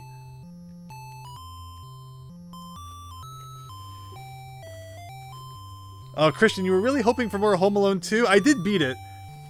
It was 4 levels like I predicted because it was the same as the SNES one. It was pretty easy after, again, I just needed some rest to get back to it. Yeah, sorry I didn't stream more of that. I figured people were kind of done with Home Alone. But I'm sure we'll play it again someday. Due to high demand, Home Alone 2's return. The game room, burn everything. Isn't that the truth?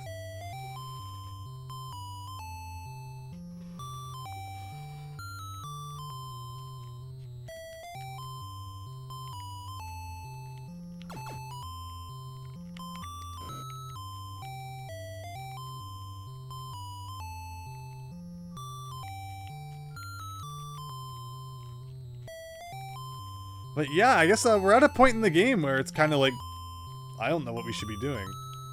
Should I just be like killing all the enemies? I feel like the desert maybe? We didn't explore the desert too much. Can you push rocks? Is it like Zelda? Can you burn rocks? No. Can you freeze rocks? No. Like, that's it. The rest of the game could literally just be like, use this arbitrary spell in this arbitrary location to find the item. Whoa, what was that? What are those? Goblin. It's kind of interesting that stronger enemies would just start to show up as I'm loafing around. Like, if I just kill enough enemies on the screen, will something happen? Like, interesting.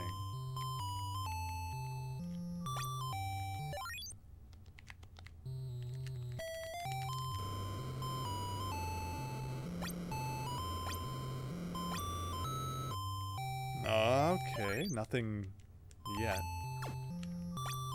So, maybe nothing particularly special will happen, but it is good for experience, I guess. Now we got 2 goblins. More hyper guys.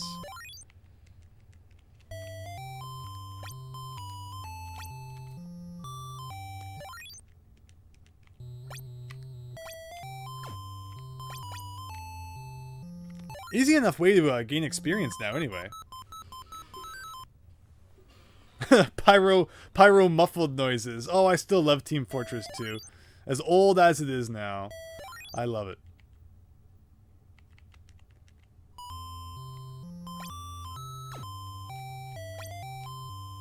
Okay, so what else is there to do? What else?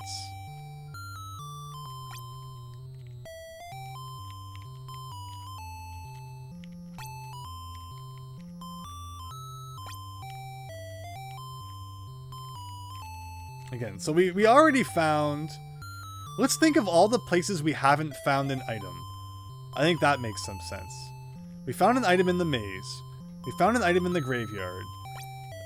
The part of the manual that says explore the forest really carefully kind of scares me. Because it's like, what could that mean? That could mean anything. We didn't really find anything just arbitrarily in the forest, I don't think.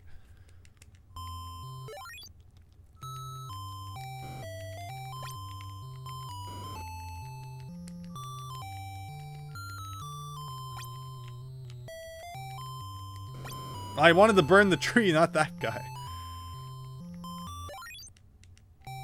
Oh, Milesluigi.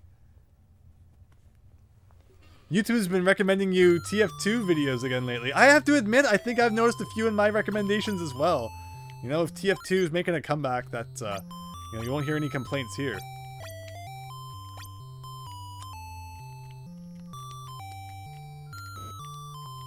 I hope you're having a great night, Milesluigi. Thank you so much for stopping by the stream, and thank you everybody who's watching. This stream has just been, like, grinding 90% of the time, glitching 5% of the time, and then 5%, and then the other 5% we're actually making progress. Well, I don't know what else to do. I'm kind of stuck, except for, you know, gaining some experience here. It's kind of nice to level up a little. There's nowhere to really just rest and gain experience anymore. I guess, you know, if you don't kill these basic enemies, more powerful ones don't appear, so... Let's let our life bar get back up there. Well, actually, the snow guy just showed up. Hyper guy.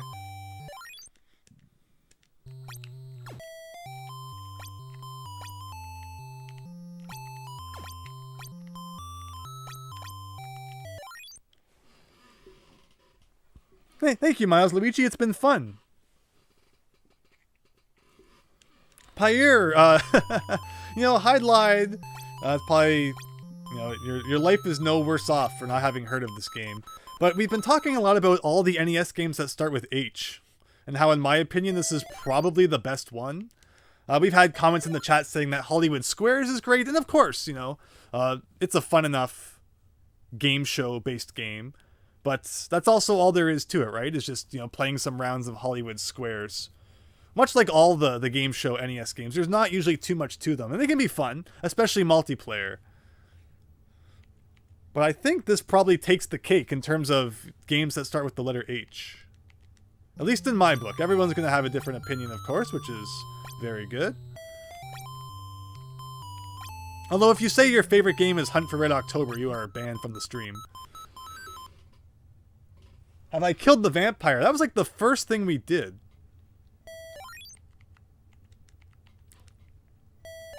Just 1 second here.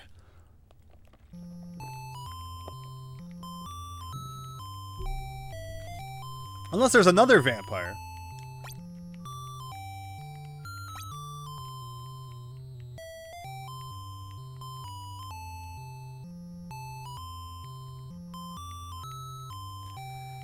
Maybe this is just like a subliminal message. This is actually advertising for the new Indiana Jones movie coming out. With the way the music won't stop. Disney knew that, you know, people would be playing this around the time that the fifth and it has to be the final. How much longer can Harrison Ford make movies for? He's like 3 billion years old.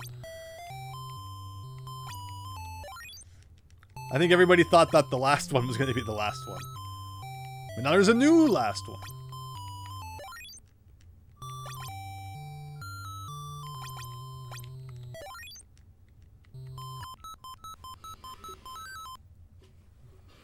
Alright, we're almost at another level. And then I'll start hunting out items again. Which again, this is what our... Oh, that scared me for a second, seeing that there was nothing in our inventory. that's what our inventory looks like. We're missing a jewel, and we're missing a fairy. Is there anything else listed in the instruction manual we have not found? Immortal medicine. If you take this medicine, you can come back to life after being destroyed by monsters. You can use this medicine only once during the game, so we didn't find that. But otherwise, we found all of the items listed in the book. So, you know, we're pretty well equipped anyway.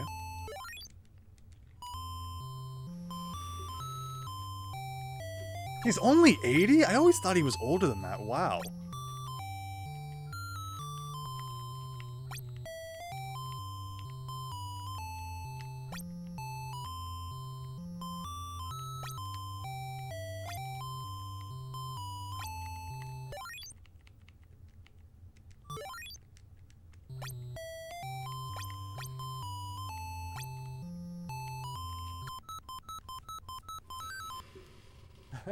"80 years young."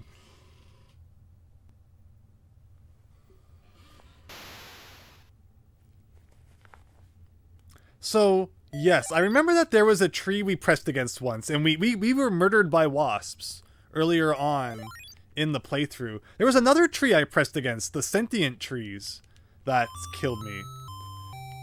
Where was the tree that had the wasps in it? It was around here somewhere. There you go. All right, we saved. Whoa! I actually would have liked the chance to get another level there, considering how close we are to it. But okay, that's a third fairy carrying us to Castle Island over here, and the dragon instantly killed us. I'm gonna go back and finish leveling up anyway. But all right, there you go. That's but also we're probably missing a jewel still, right? Unless the dragon has it. I don't know. I mean, it would make sense. The manual says that the bad guy took one of the jewels. But okay, so you're supposed to know to press against a random tree to find a fairy. Fairy enough. Ha ha. Ha ha ha ha. Ha ha ha. But alright, we're like 2 experience away from leveling up, so let's get that done. And then I'll investigate the dragon again. But wow, it really just kind of takes you to the dragon after you get the last fairy, so it's actually probably for the best that we saved an easy to access one for last. Because imagine if you saved the one with the wizards for last. That would suck.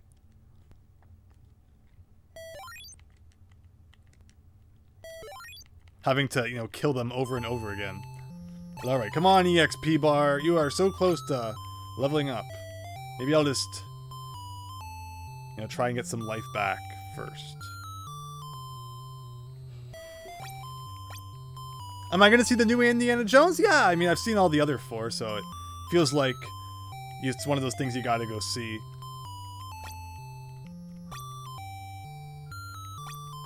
Darn movies banking on nostalgia.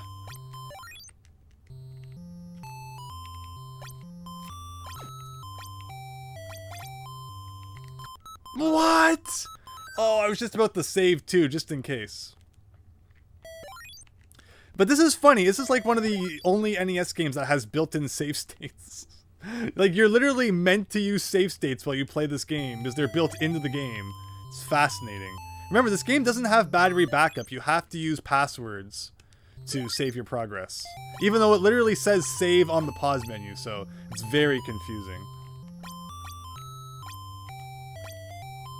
Okay. Oh, so close. Ugh.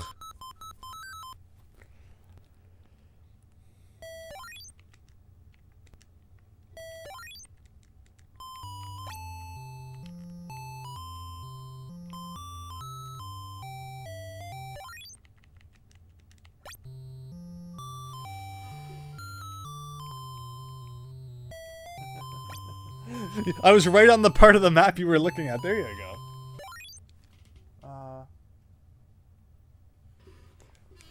Yeah, it's very surprising that Harrison Ford would want to do another Indiana Jones movie. Maybe that's like, you know, they want to right the ship, right? They didn't want to end with that one.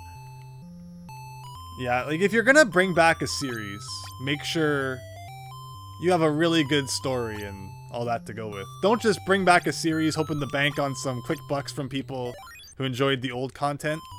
Like, I think I've heard they're bringing back Frasier for, you know, some streaming service. It's like, don't do that. Don't do that. It's gonna suck. And I think like half the characters who were originally in Frasier aren't even coming back for the movie. Or you know, for the reboot. So it's like, why? Just leave Frasier alone. It was good the way it was. Don't go screwing it up. But, you know, some people just can't help themselves.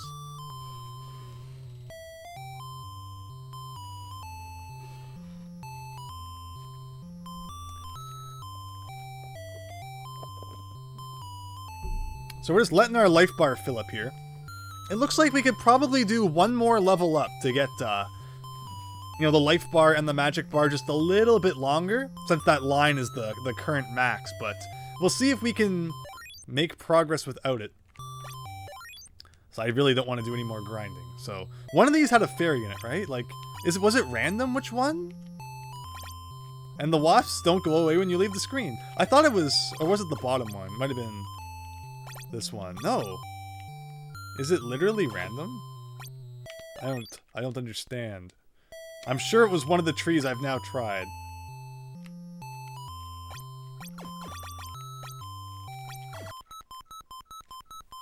Or maybe this wasn't the screen that I was doing before? You wouldn't watch a reboot of Frasier, but you would watch a spin-off with Sideshow Bob. I can agree to that.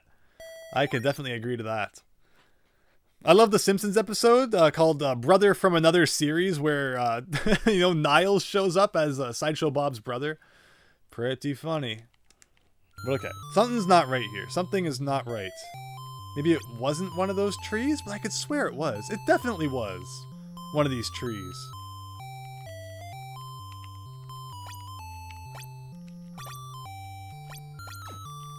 Oh, okay.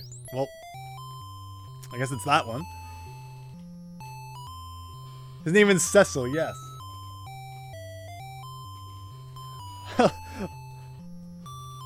Welcome back, Diego. I apologize that you fell asleep while having to listen to this music.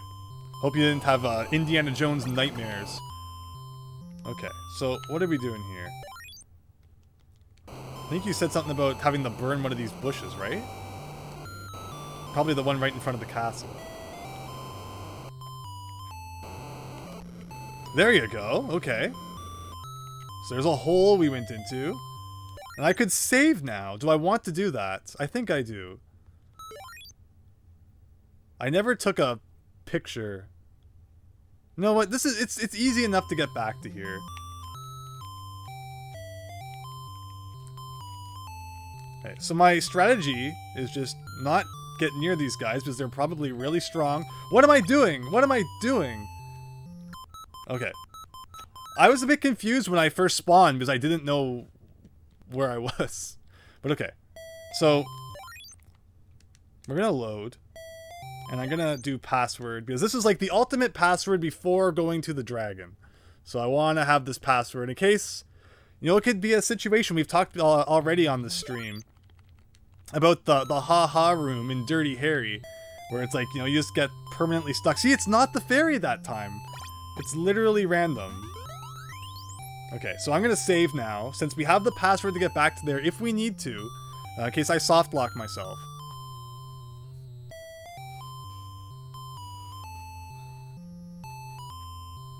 Okay, so I'm going to save here, and we will always respawn here, which is nice. I actually did not mean to do that. Wow, I totally missed.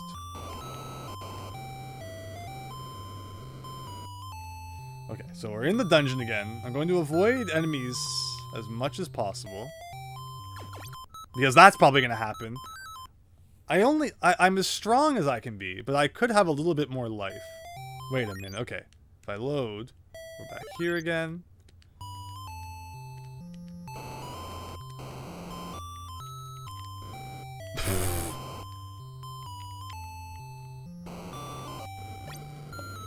Well, I attacked the dragon even though I didn't mean to. Let's try this again. It literally went through the trunk of the tree. Alright, there we go. Now I'm going to let my magic come back, and I'm going to save. And hopefully the tree will just stay gone so we don't have to deal with the dumb tree again.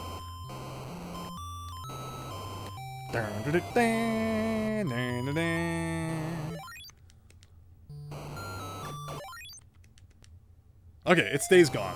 So let's just wait for the magic to heal up. And we'll dive back into the hole. And we're approaching the end of Hydlide, everyone. So for everyone who has always wondered what this game is all about, you now know. And you know, whether you're better off for it, I can't say.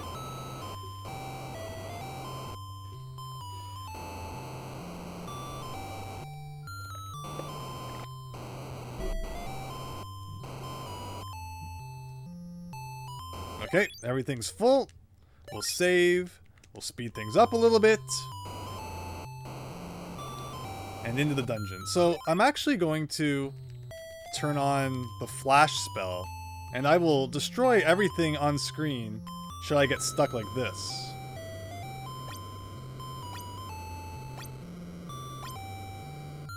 Perfect. Although if I had it for this screen, that'd be pretty good. So, like, what is going on here? Instant death, pretty much. Cool. But it's okay, because we can get right back to where we were by loading. That is what we've prepared ourselves for here. I'm going to turn back the flash spell back on. And I took massive... Oh my goodness. Ugh. That's okay. That's why we're here. I'm also going to show this password. That's how you get right back to in front of the castle. If you want to try for yourself. And that's the cool part. Like, you could actually be playing along right now. If, you know, you wanted to. And I didn't get my spell ready. I actually didn't even need to. These guys aren't as hard to defeat as I thought. And I always want to press select to operate the spells at the bottom there. But it's B.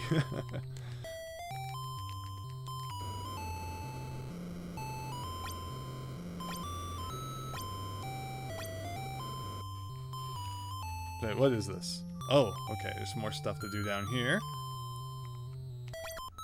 And okay. If worst comes to worst, I'll grind for that final level. But hopefully I'm strong enough to take care of this.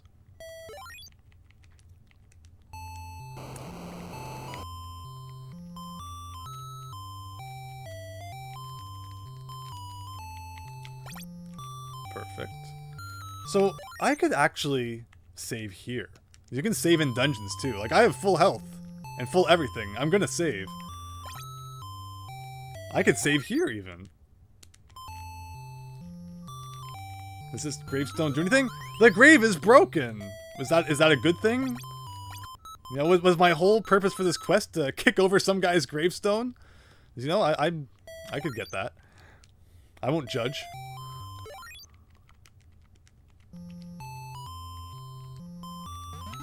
Okay, the grave is broken, but what does that mean?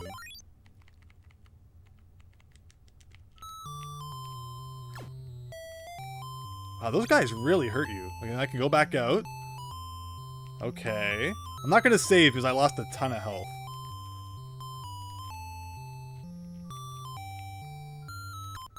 And we're somewhere completely different now. Or did the water drain from the lake? Interesting, if that's what it's trying to depict there.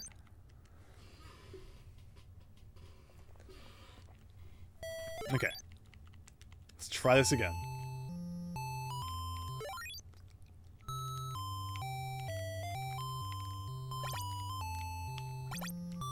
Now even, yeah, hitting them head on took off a lot of health, but alright. Let's get outside. I'm going to use the flash attack.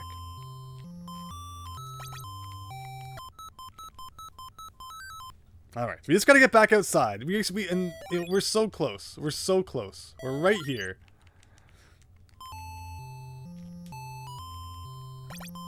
But yeah, unfortunately, if you hit the enemies head on, they do a lot of damage to you. So eventually I'll have a run where I get out of there without taking any damage. And then I'll save and we won't have to do it ever again. No, I was trying to get him from the side, but I went in front of him too quickly. Alright, come on. We're so close. We're so close. We're gonna have Hydlide done in one night. I'm so ecstatic to never have to play this game again. And it's also, again, the last game I need to beat. That starts with H.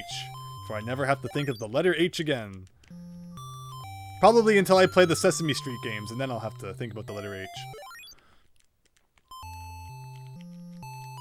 Whoa, that was cool.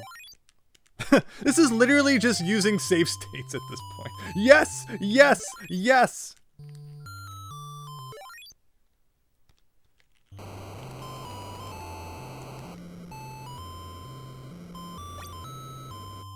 Okay.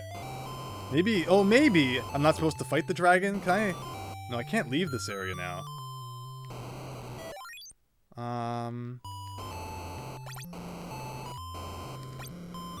Did ice hurt him? No.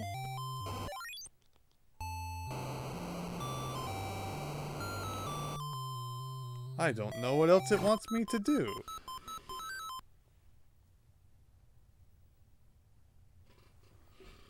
Save scumming. The game literally puts save states in itself, which means that it you know, it expects you to use that. Wow.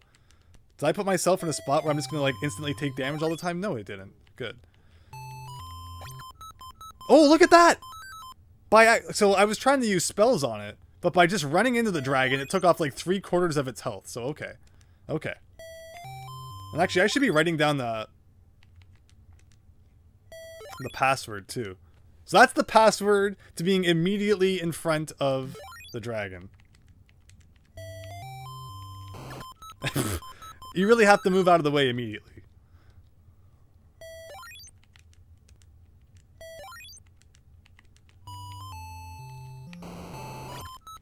Like, look how much health it took off. But then for some reason I die. So maybe I should hit him a little bit and then heal in the grass and then hit him again. Maybe I won't speed it up. Okay. I wasn't quick enough to touch him and then move away.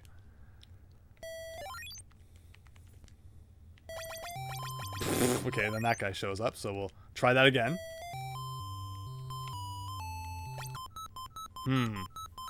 I was like, you know, touch him and then move away, but it still killed me instantly. What am I missing? What am I missing? Oh, oh, oh. Okay. And I can just stand here for a minute and heal. Alright, everyone, this is the final boss battle of Hydlide, I think. I mean, I don't know that, but you would assume.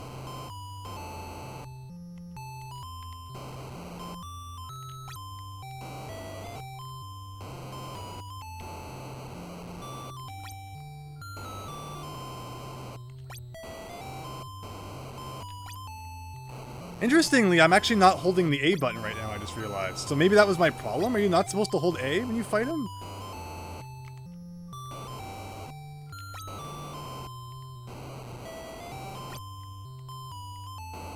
Am I seriously gonna get bombarded by, like, that random dumb enemy? You got a medicine. Okay. That wasn't the end of the game. What does a medicine do? I guess I'll save. I'm gonna wait for my life to come back.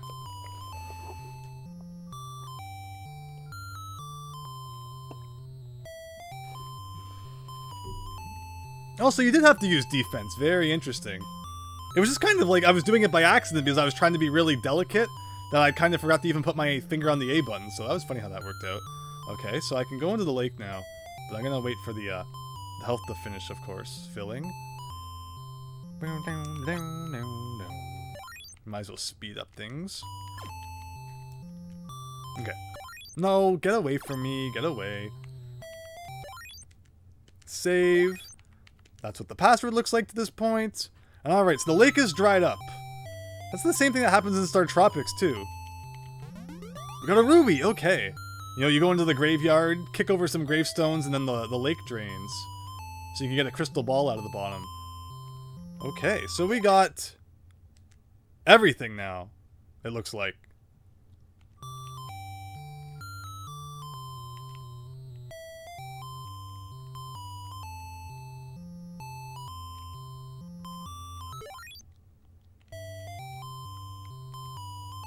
Now what do we do?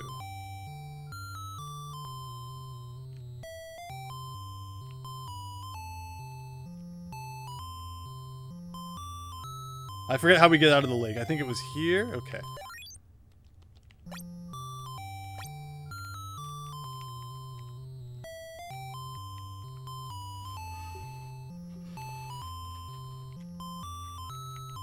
I don't see anything yet. It seems pretty predictable.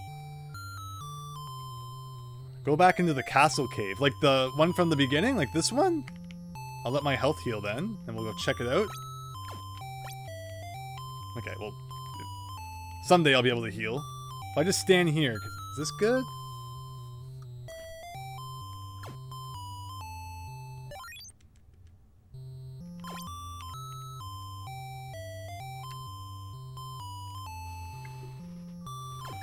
Oh, where the dragon was. Well, I don't want to use medicine. Look at that. Interesting.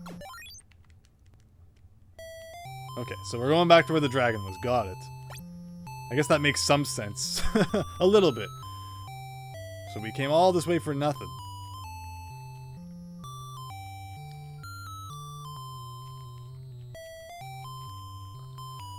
That just happens in RPGs sometimes, though. It's like, alright, now I'm just going to explore the whole overworld map to try and remember what I'm supposed to do, or try and figure out what I'm supposed to do. And I played a lot of RPGs where that was just the case. It's just like, okay, well, I'm looking for this one arbitrary item in this massive overworld map. Like, this is nothing compared to how many times I ran around the overworld map in Dragon Warrior 3 looking for the crystals and such, or the orbs, as I believe they were. Okay, so we can go back in this cave according to what you've said, so let's give it a save. Yeah, I thought that the dragon was going to be the end, so I wasn't prepared for having to do more things. But you know, that's how you make your game long, is rev up those arbitrary fryers. Okay, so we're in. Oh! Listen to that different music too. That's not what I wanted. No, I didn't want turn. I wanted this one.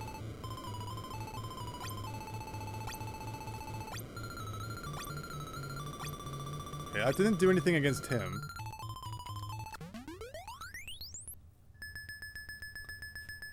So how do we defeat this guy? So is this the final boss then? I like that I used the potion, and yet I still died.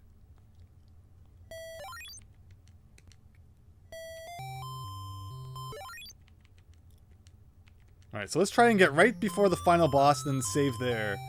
So we don't have to go through any of this again.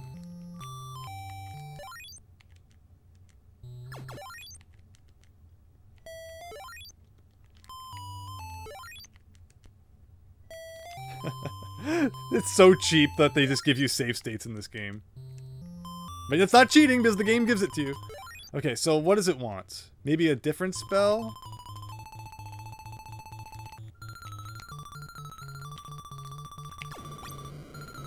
Nope. Wow, one hit from this guy and you're dead. You like the music. It's like a real song, right? I forget what it's called though.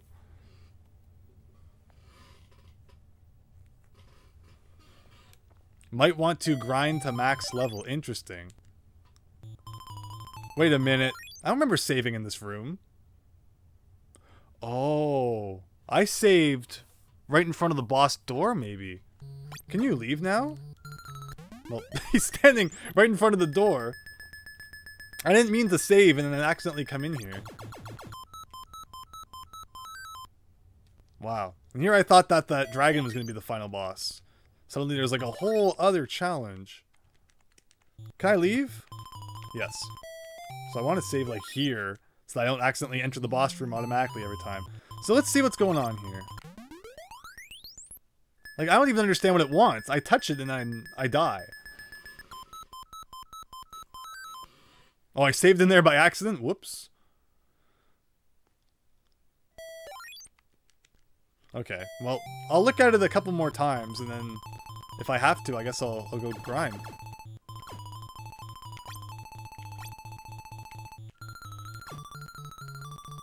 Okay, so I'm not holding attack again. Is that what you need to do? I don't get it. I really don't. Okay. Okay.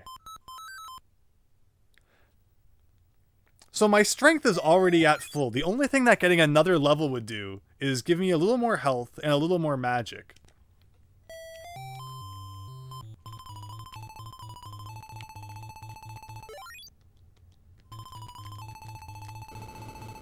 Great. I'm just about to get hit by this fireball.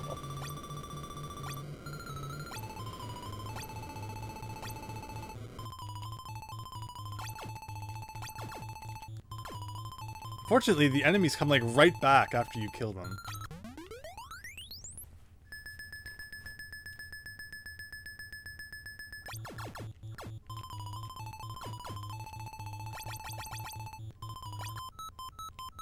Weird.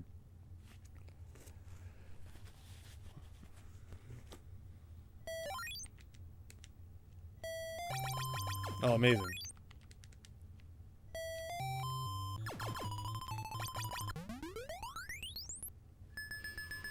Maybe you have to be max level. If I really have to grind it, I will. How easy is it to grind? Let's see. How much experience do the guys in this room give you? It's not bad.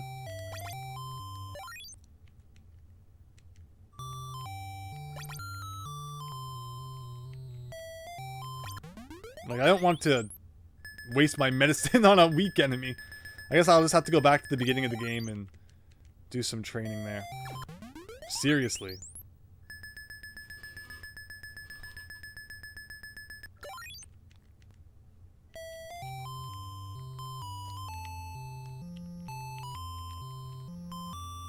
Assuming that those guys at the beginning still even give me experience, which hopefully they do? Where is this? Have I ever even been here? No, I've never been here before, I don't think. Weird.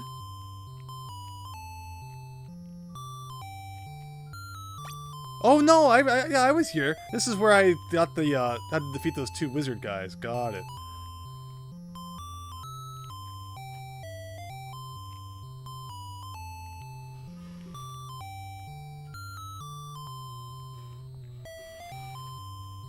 I was using the defense mode, though. So I'll go back and get a little... I know grinding would still take a while, right?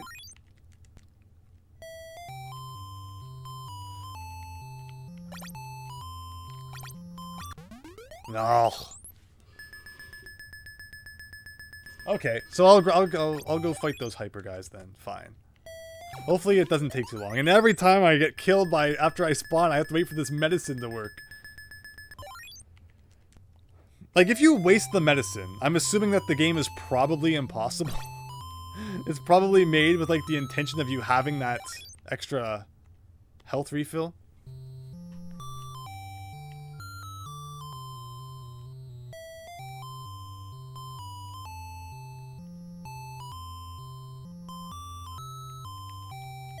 But welcome everyone who, at 3 AM, is still interested in checking out just what is going on with this game. It sounds like we're at the final boss. So hopefully we... Look at that! That's hilarious. If you just hold diagonal in a direction, he like really spazzes out. But yeah, I think we're just about done with this game. Never to be played again.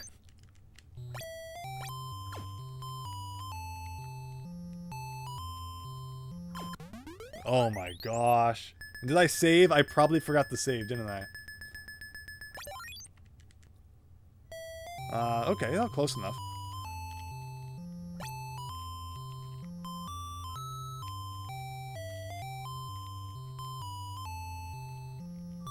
Alright, so now that we're back here, let's just, as fast as we can, grind to max level. I think this is where I was doing it before.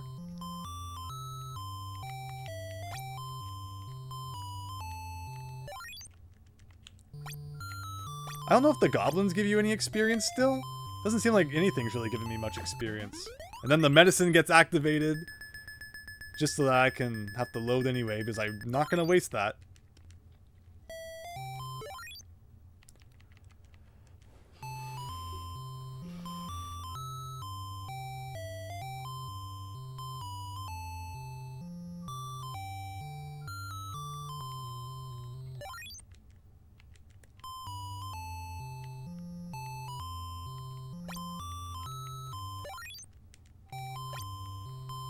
Are you sure I can still grind from hypers? The meter's barely rising. No, it really isn't increasing from these guys anymore.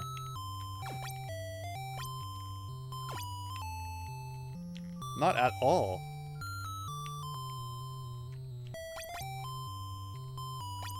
I guess I've used them as much as I can. Unless it's like 100 kills for like one little sliver, in which case that's not happening.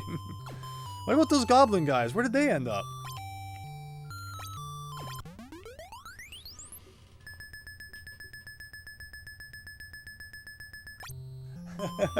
Never to be played again, and he owns 2 copies. I had to get the boxed copy. How well, you know, if I didn't have the manual, do you know how screwed we would be?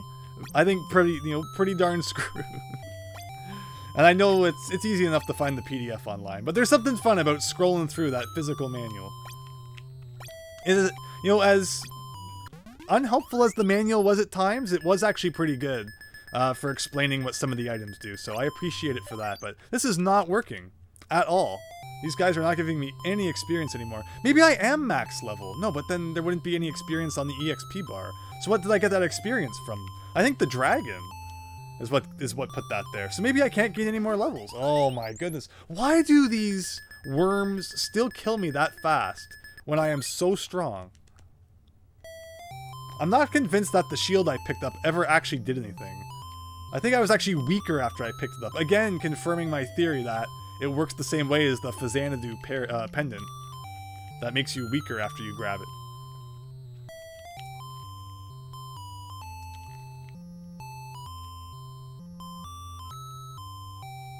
Well, what about those guys? Anything from them? Not really.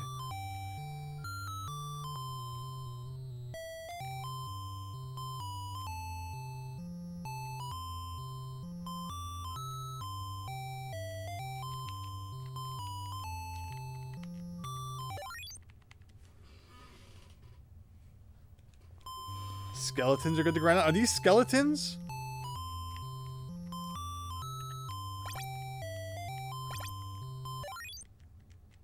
Even these guys aren't giving me any experience. Like, wow.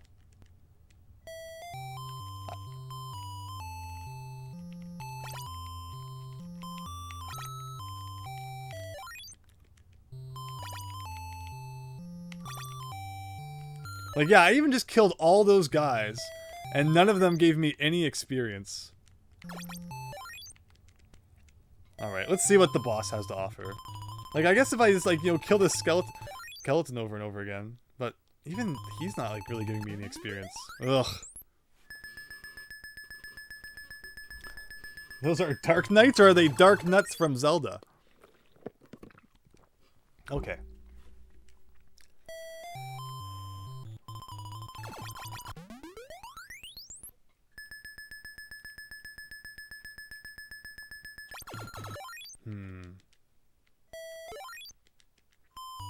Because I think it's the fireballs that do a lot of damage, right? So can I just, like, clip the corner of him and not get hit by fireballs while I'm attacking him? So I think I am, and I think the skeleton is also doing damage to me, which is part of why I'm taking so much damage there.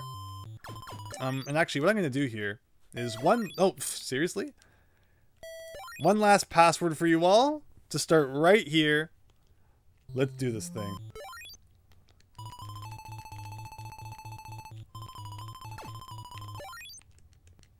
Remember to switch to the spell before I go in the door.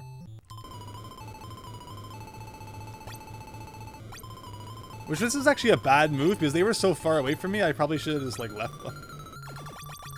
Okay, so no, even standing on this, like, little edge, his fireballs hit me. Okay. It's faster to just load if it looks like you're gonna die than it is to go through the whole game over thing. And you can also kind of cheese it so that he's, like, close to you when you enter the room. Okay, well, not... I'm about to get hit immediately. Okay. Like, maybe if I do, like around the thing, like, you know, I go around him, so that I'm never just on one side and getting shot at. Okay, I kind of understand. I kind of understand the pattern I need to do. And I always forget to switch spells. No. So if you're holding the A button and you touch him, it just instantly kills you. Which makes no sense. Why do you fight the final 2 bosses without attack mode turned on? It doesn't even make any sense. Wow, then he just spawns right where I'm standing, so I don't know how you're supposed to avoid that.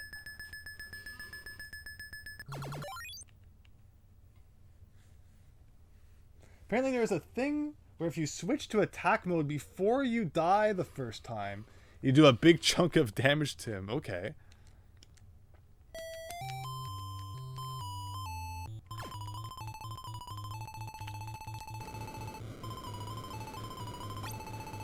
One of my biggest retro game pet peeves is when enemies respawn too quickly. Like, I just killed all those guys, and they're gonna come, like, right back. Like, they could, you know, disappear for a couple seconds at least.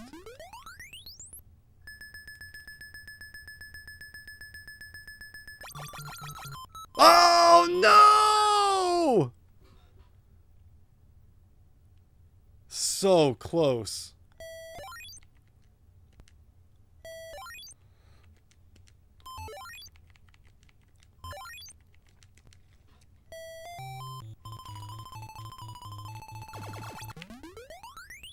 And again, he kind of just, like, spawned right on top of me. So, I don't know what it wanted from me there. Oh, I was trying to load before I died. But, you know, it wouldn't be the same if we didn't get to see the game over animation at least 6 or 7 more times before we're done. Okay.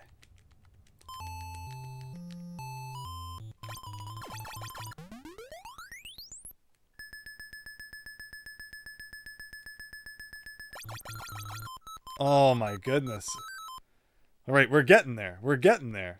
This is it, everyone. Don't blink. Don't fall asleep. Don't be entranced by the, you know, I guess the Indiana Jones music is actually a thing of the past. We have different music for the first time in the game.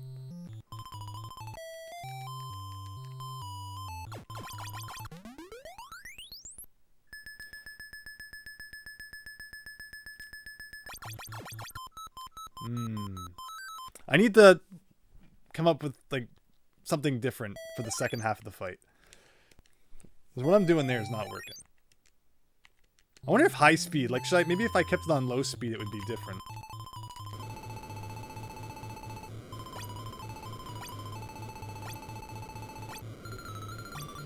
You can leave the room and he'll still have the same damage on him? Are you serious?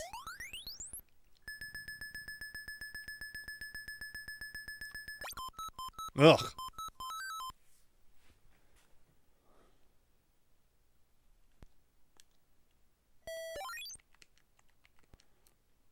Like, you could go all the way outside, heal, and come back? That sounds like probably the, you know, what maybe the game wants you to do. It's so absurd it could work. But good luck getting outside without being killed by one of these guys. I mean, if you save scummed it, right? With save scumming, anything is possible. That's the moral of this game. It's not the best moral, but it is what it is.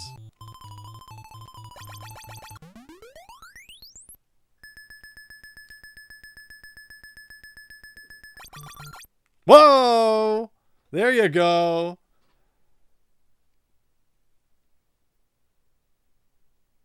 All right, doing a jig.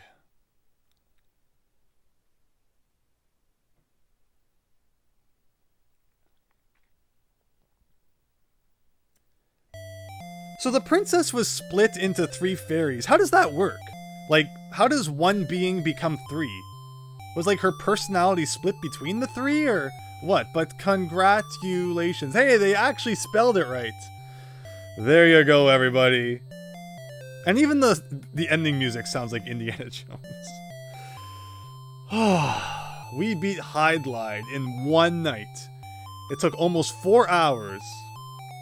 But that's Hydlide, everybody. Hooray!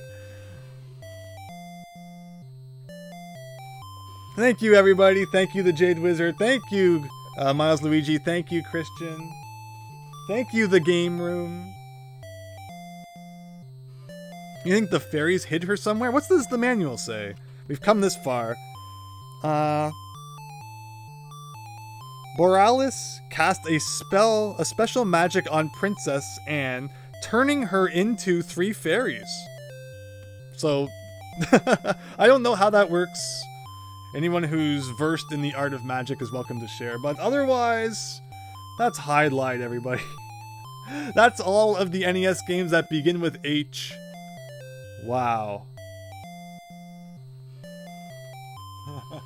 Thank you, the Jade Wizard, for sticking around. Sorry to keep you up. Hope you have a great night. The game room versus the game display. Hey, that's right. I'm gonna sue for copyright infringement.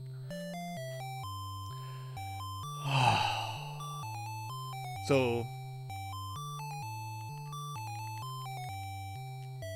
there you go. You press start, and it takes you back to this. So with that, everyone, I think I've kept you all up long enough. Bringing back the 4-hour NES streams with a classic you're all sure to want to run out and play yourself now. Hydlide, everybody. It's an NES game, not as bad as the AVGN may have made you believe. It has problems in certain areas for sure, but it's definitely not the worst NES game I've ever played, and not even in like the bottom, 50 or like, no, I would say it's a mid-tier NES game, not a bottom-tier NES game. That's the opinion I would give of it.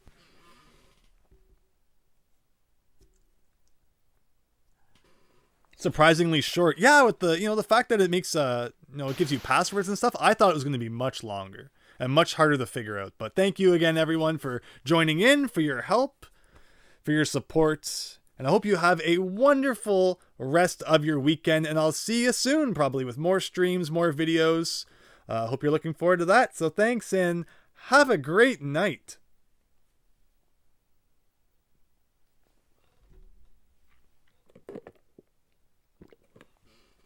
Is that the AVGN, Christian? Thank you. You know I want to watch it.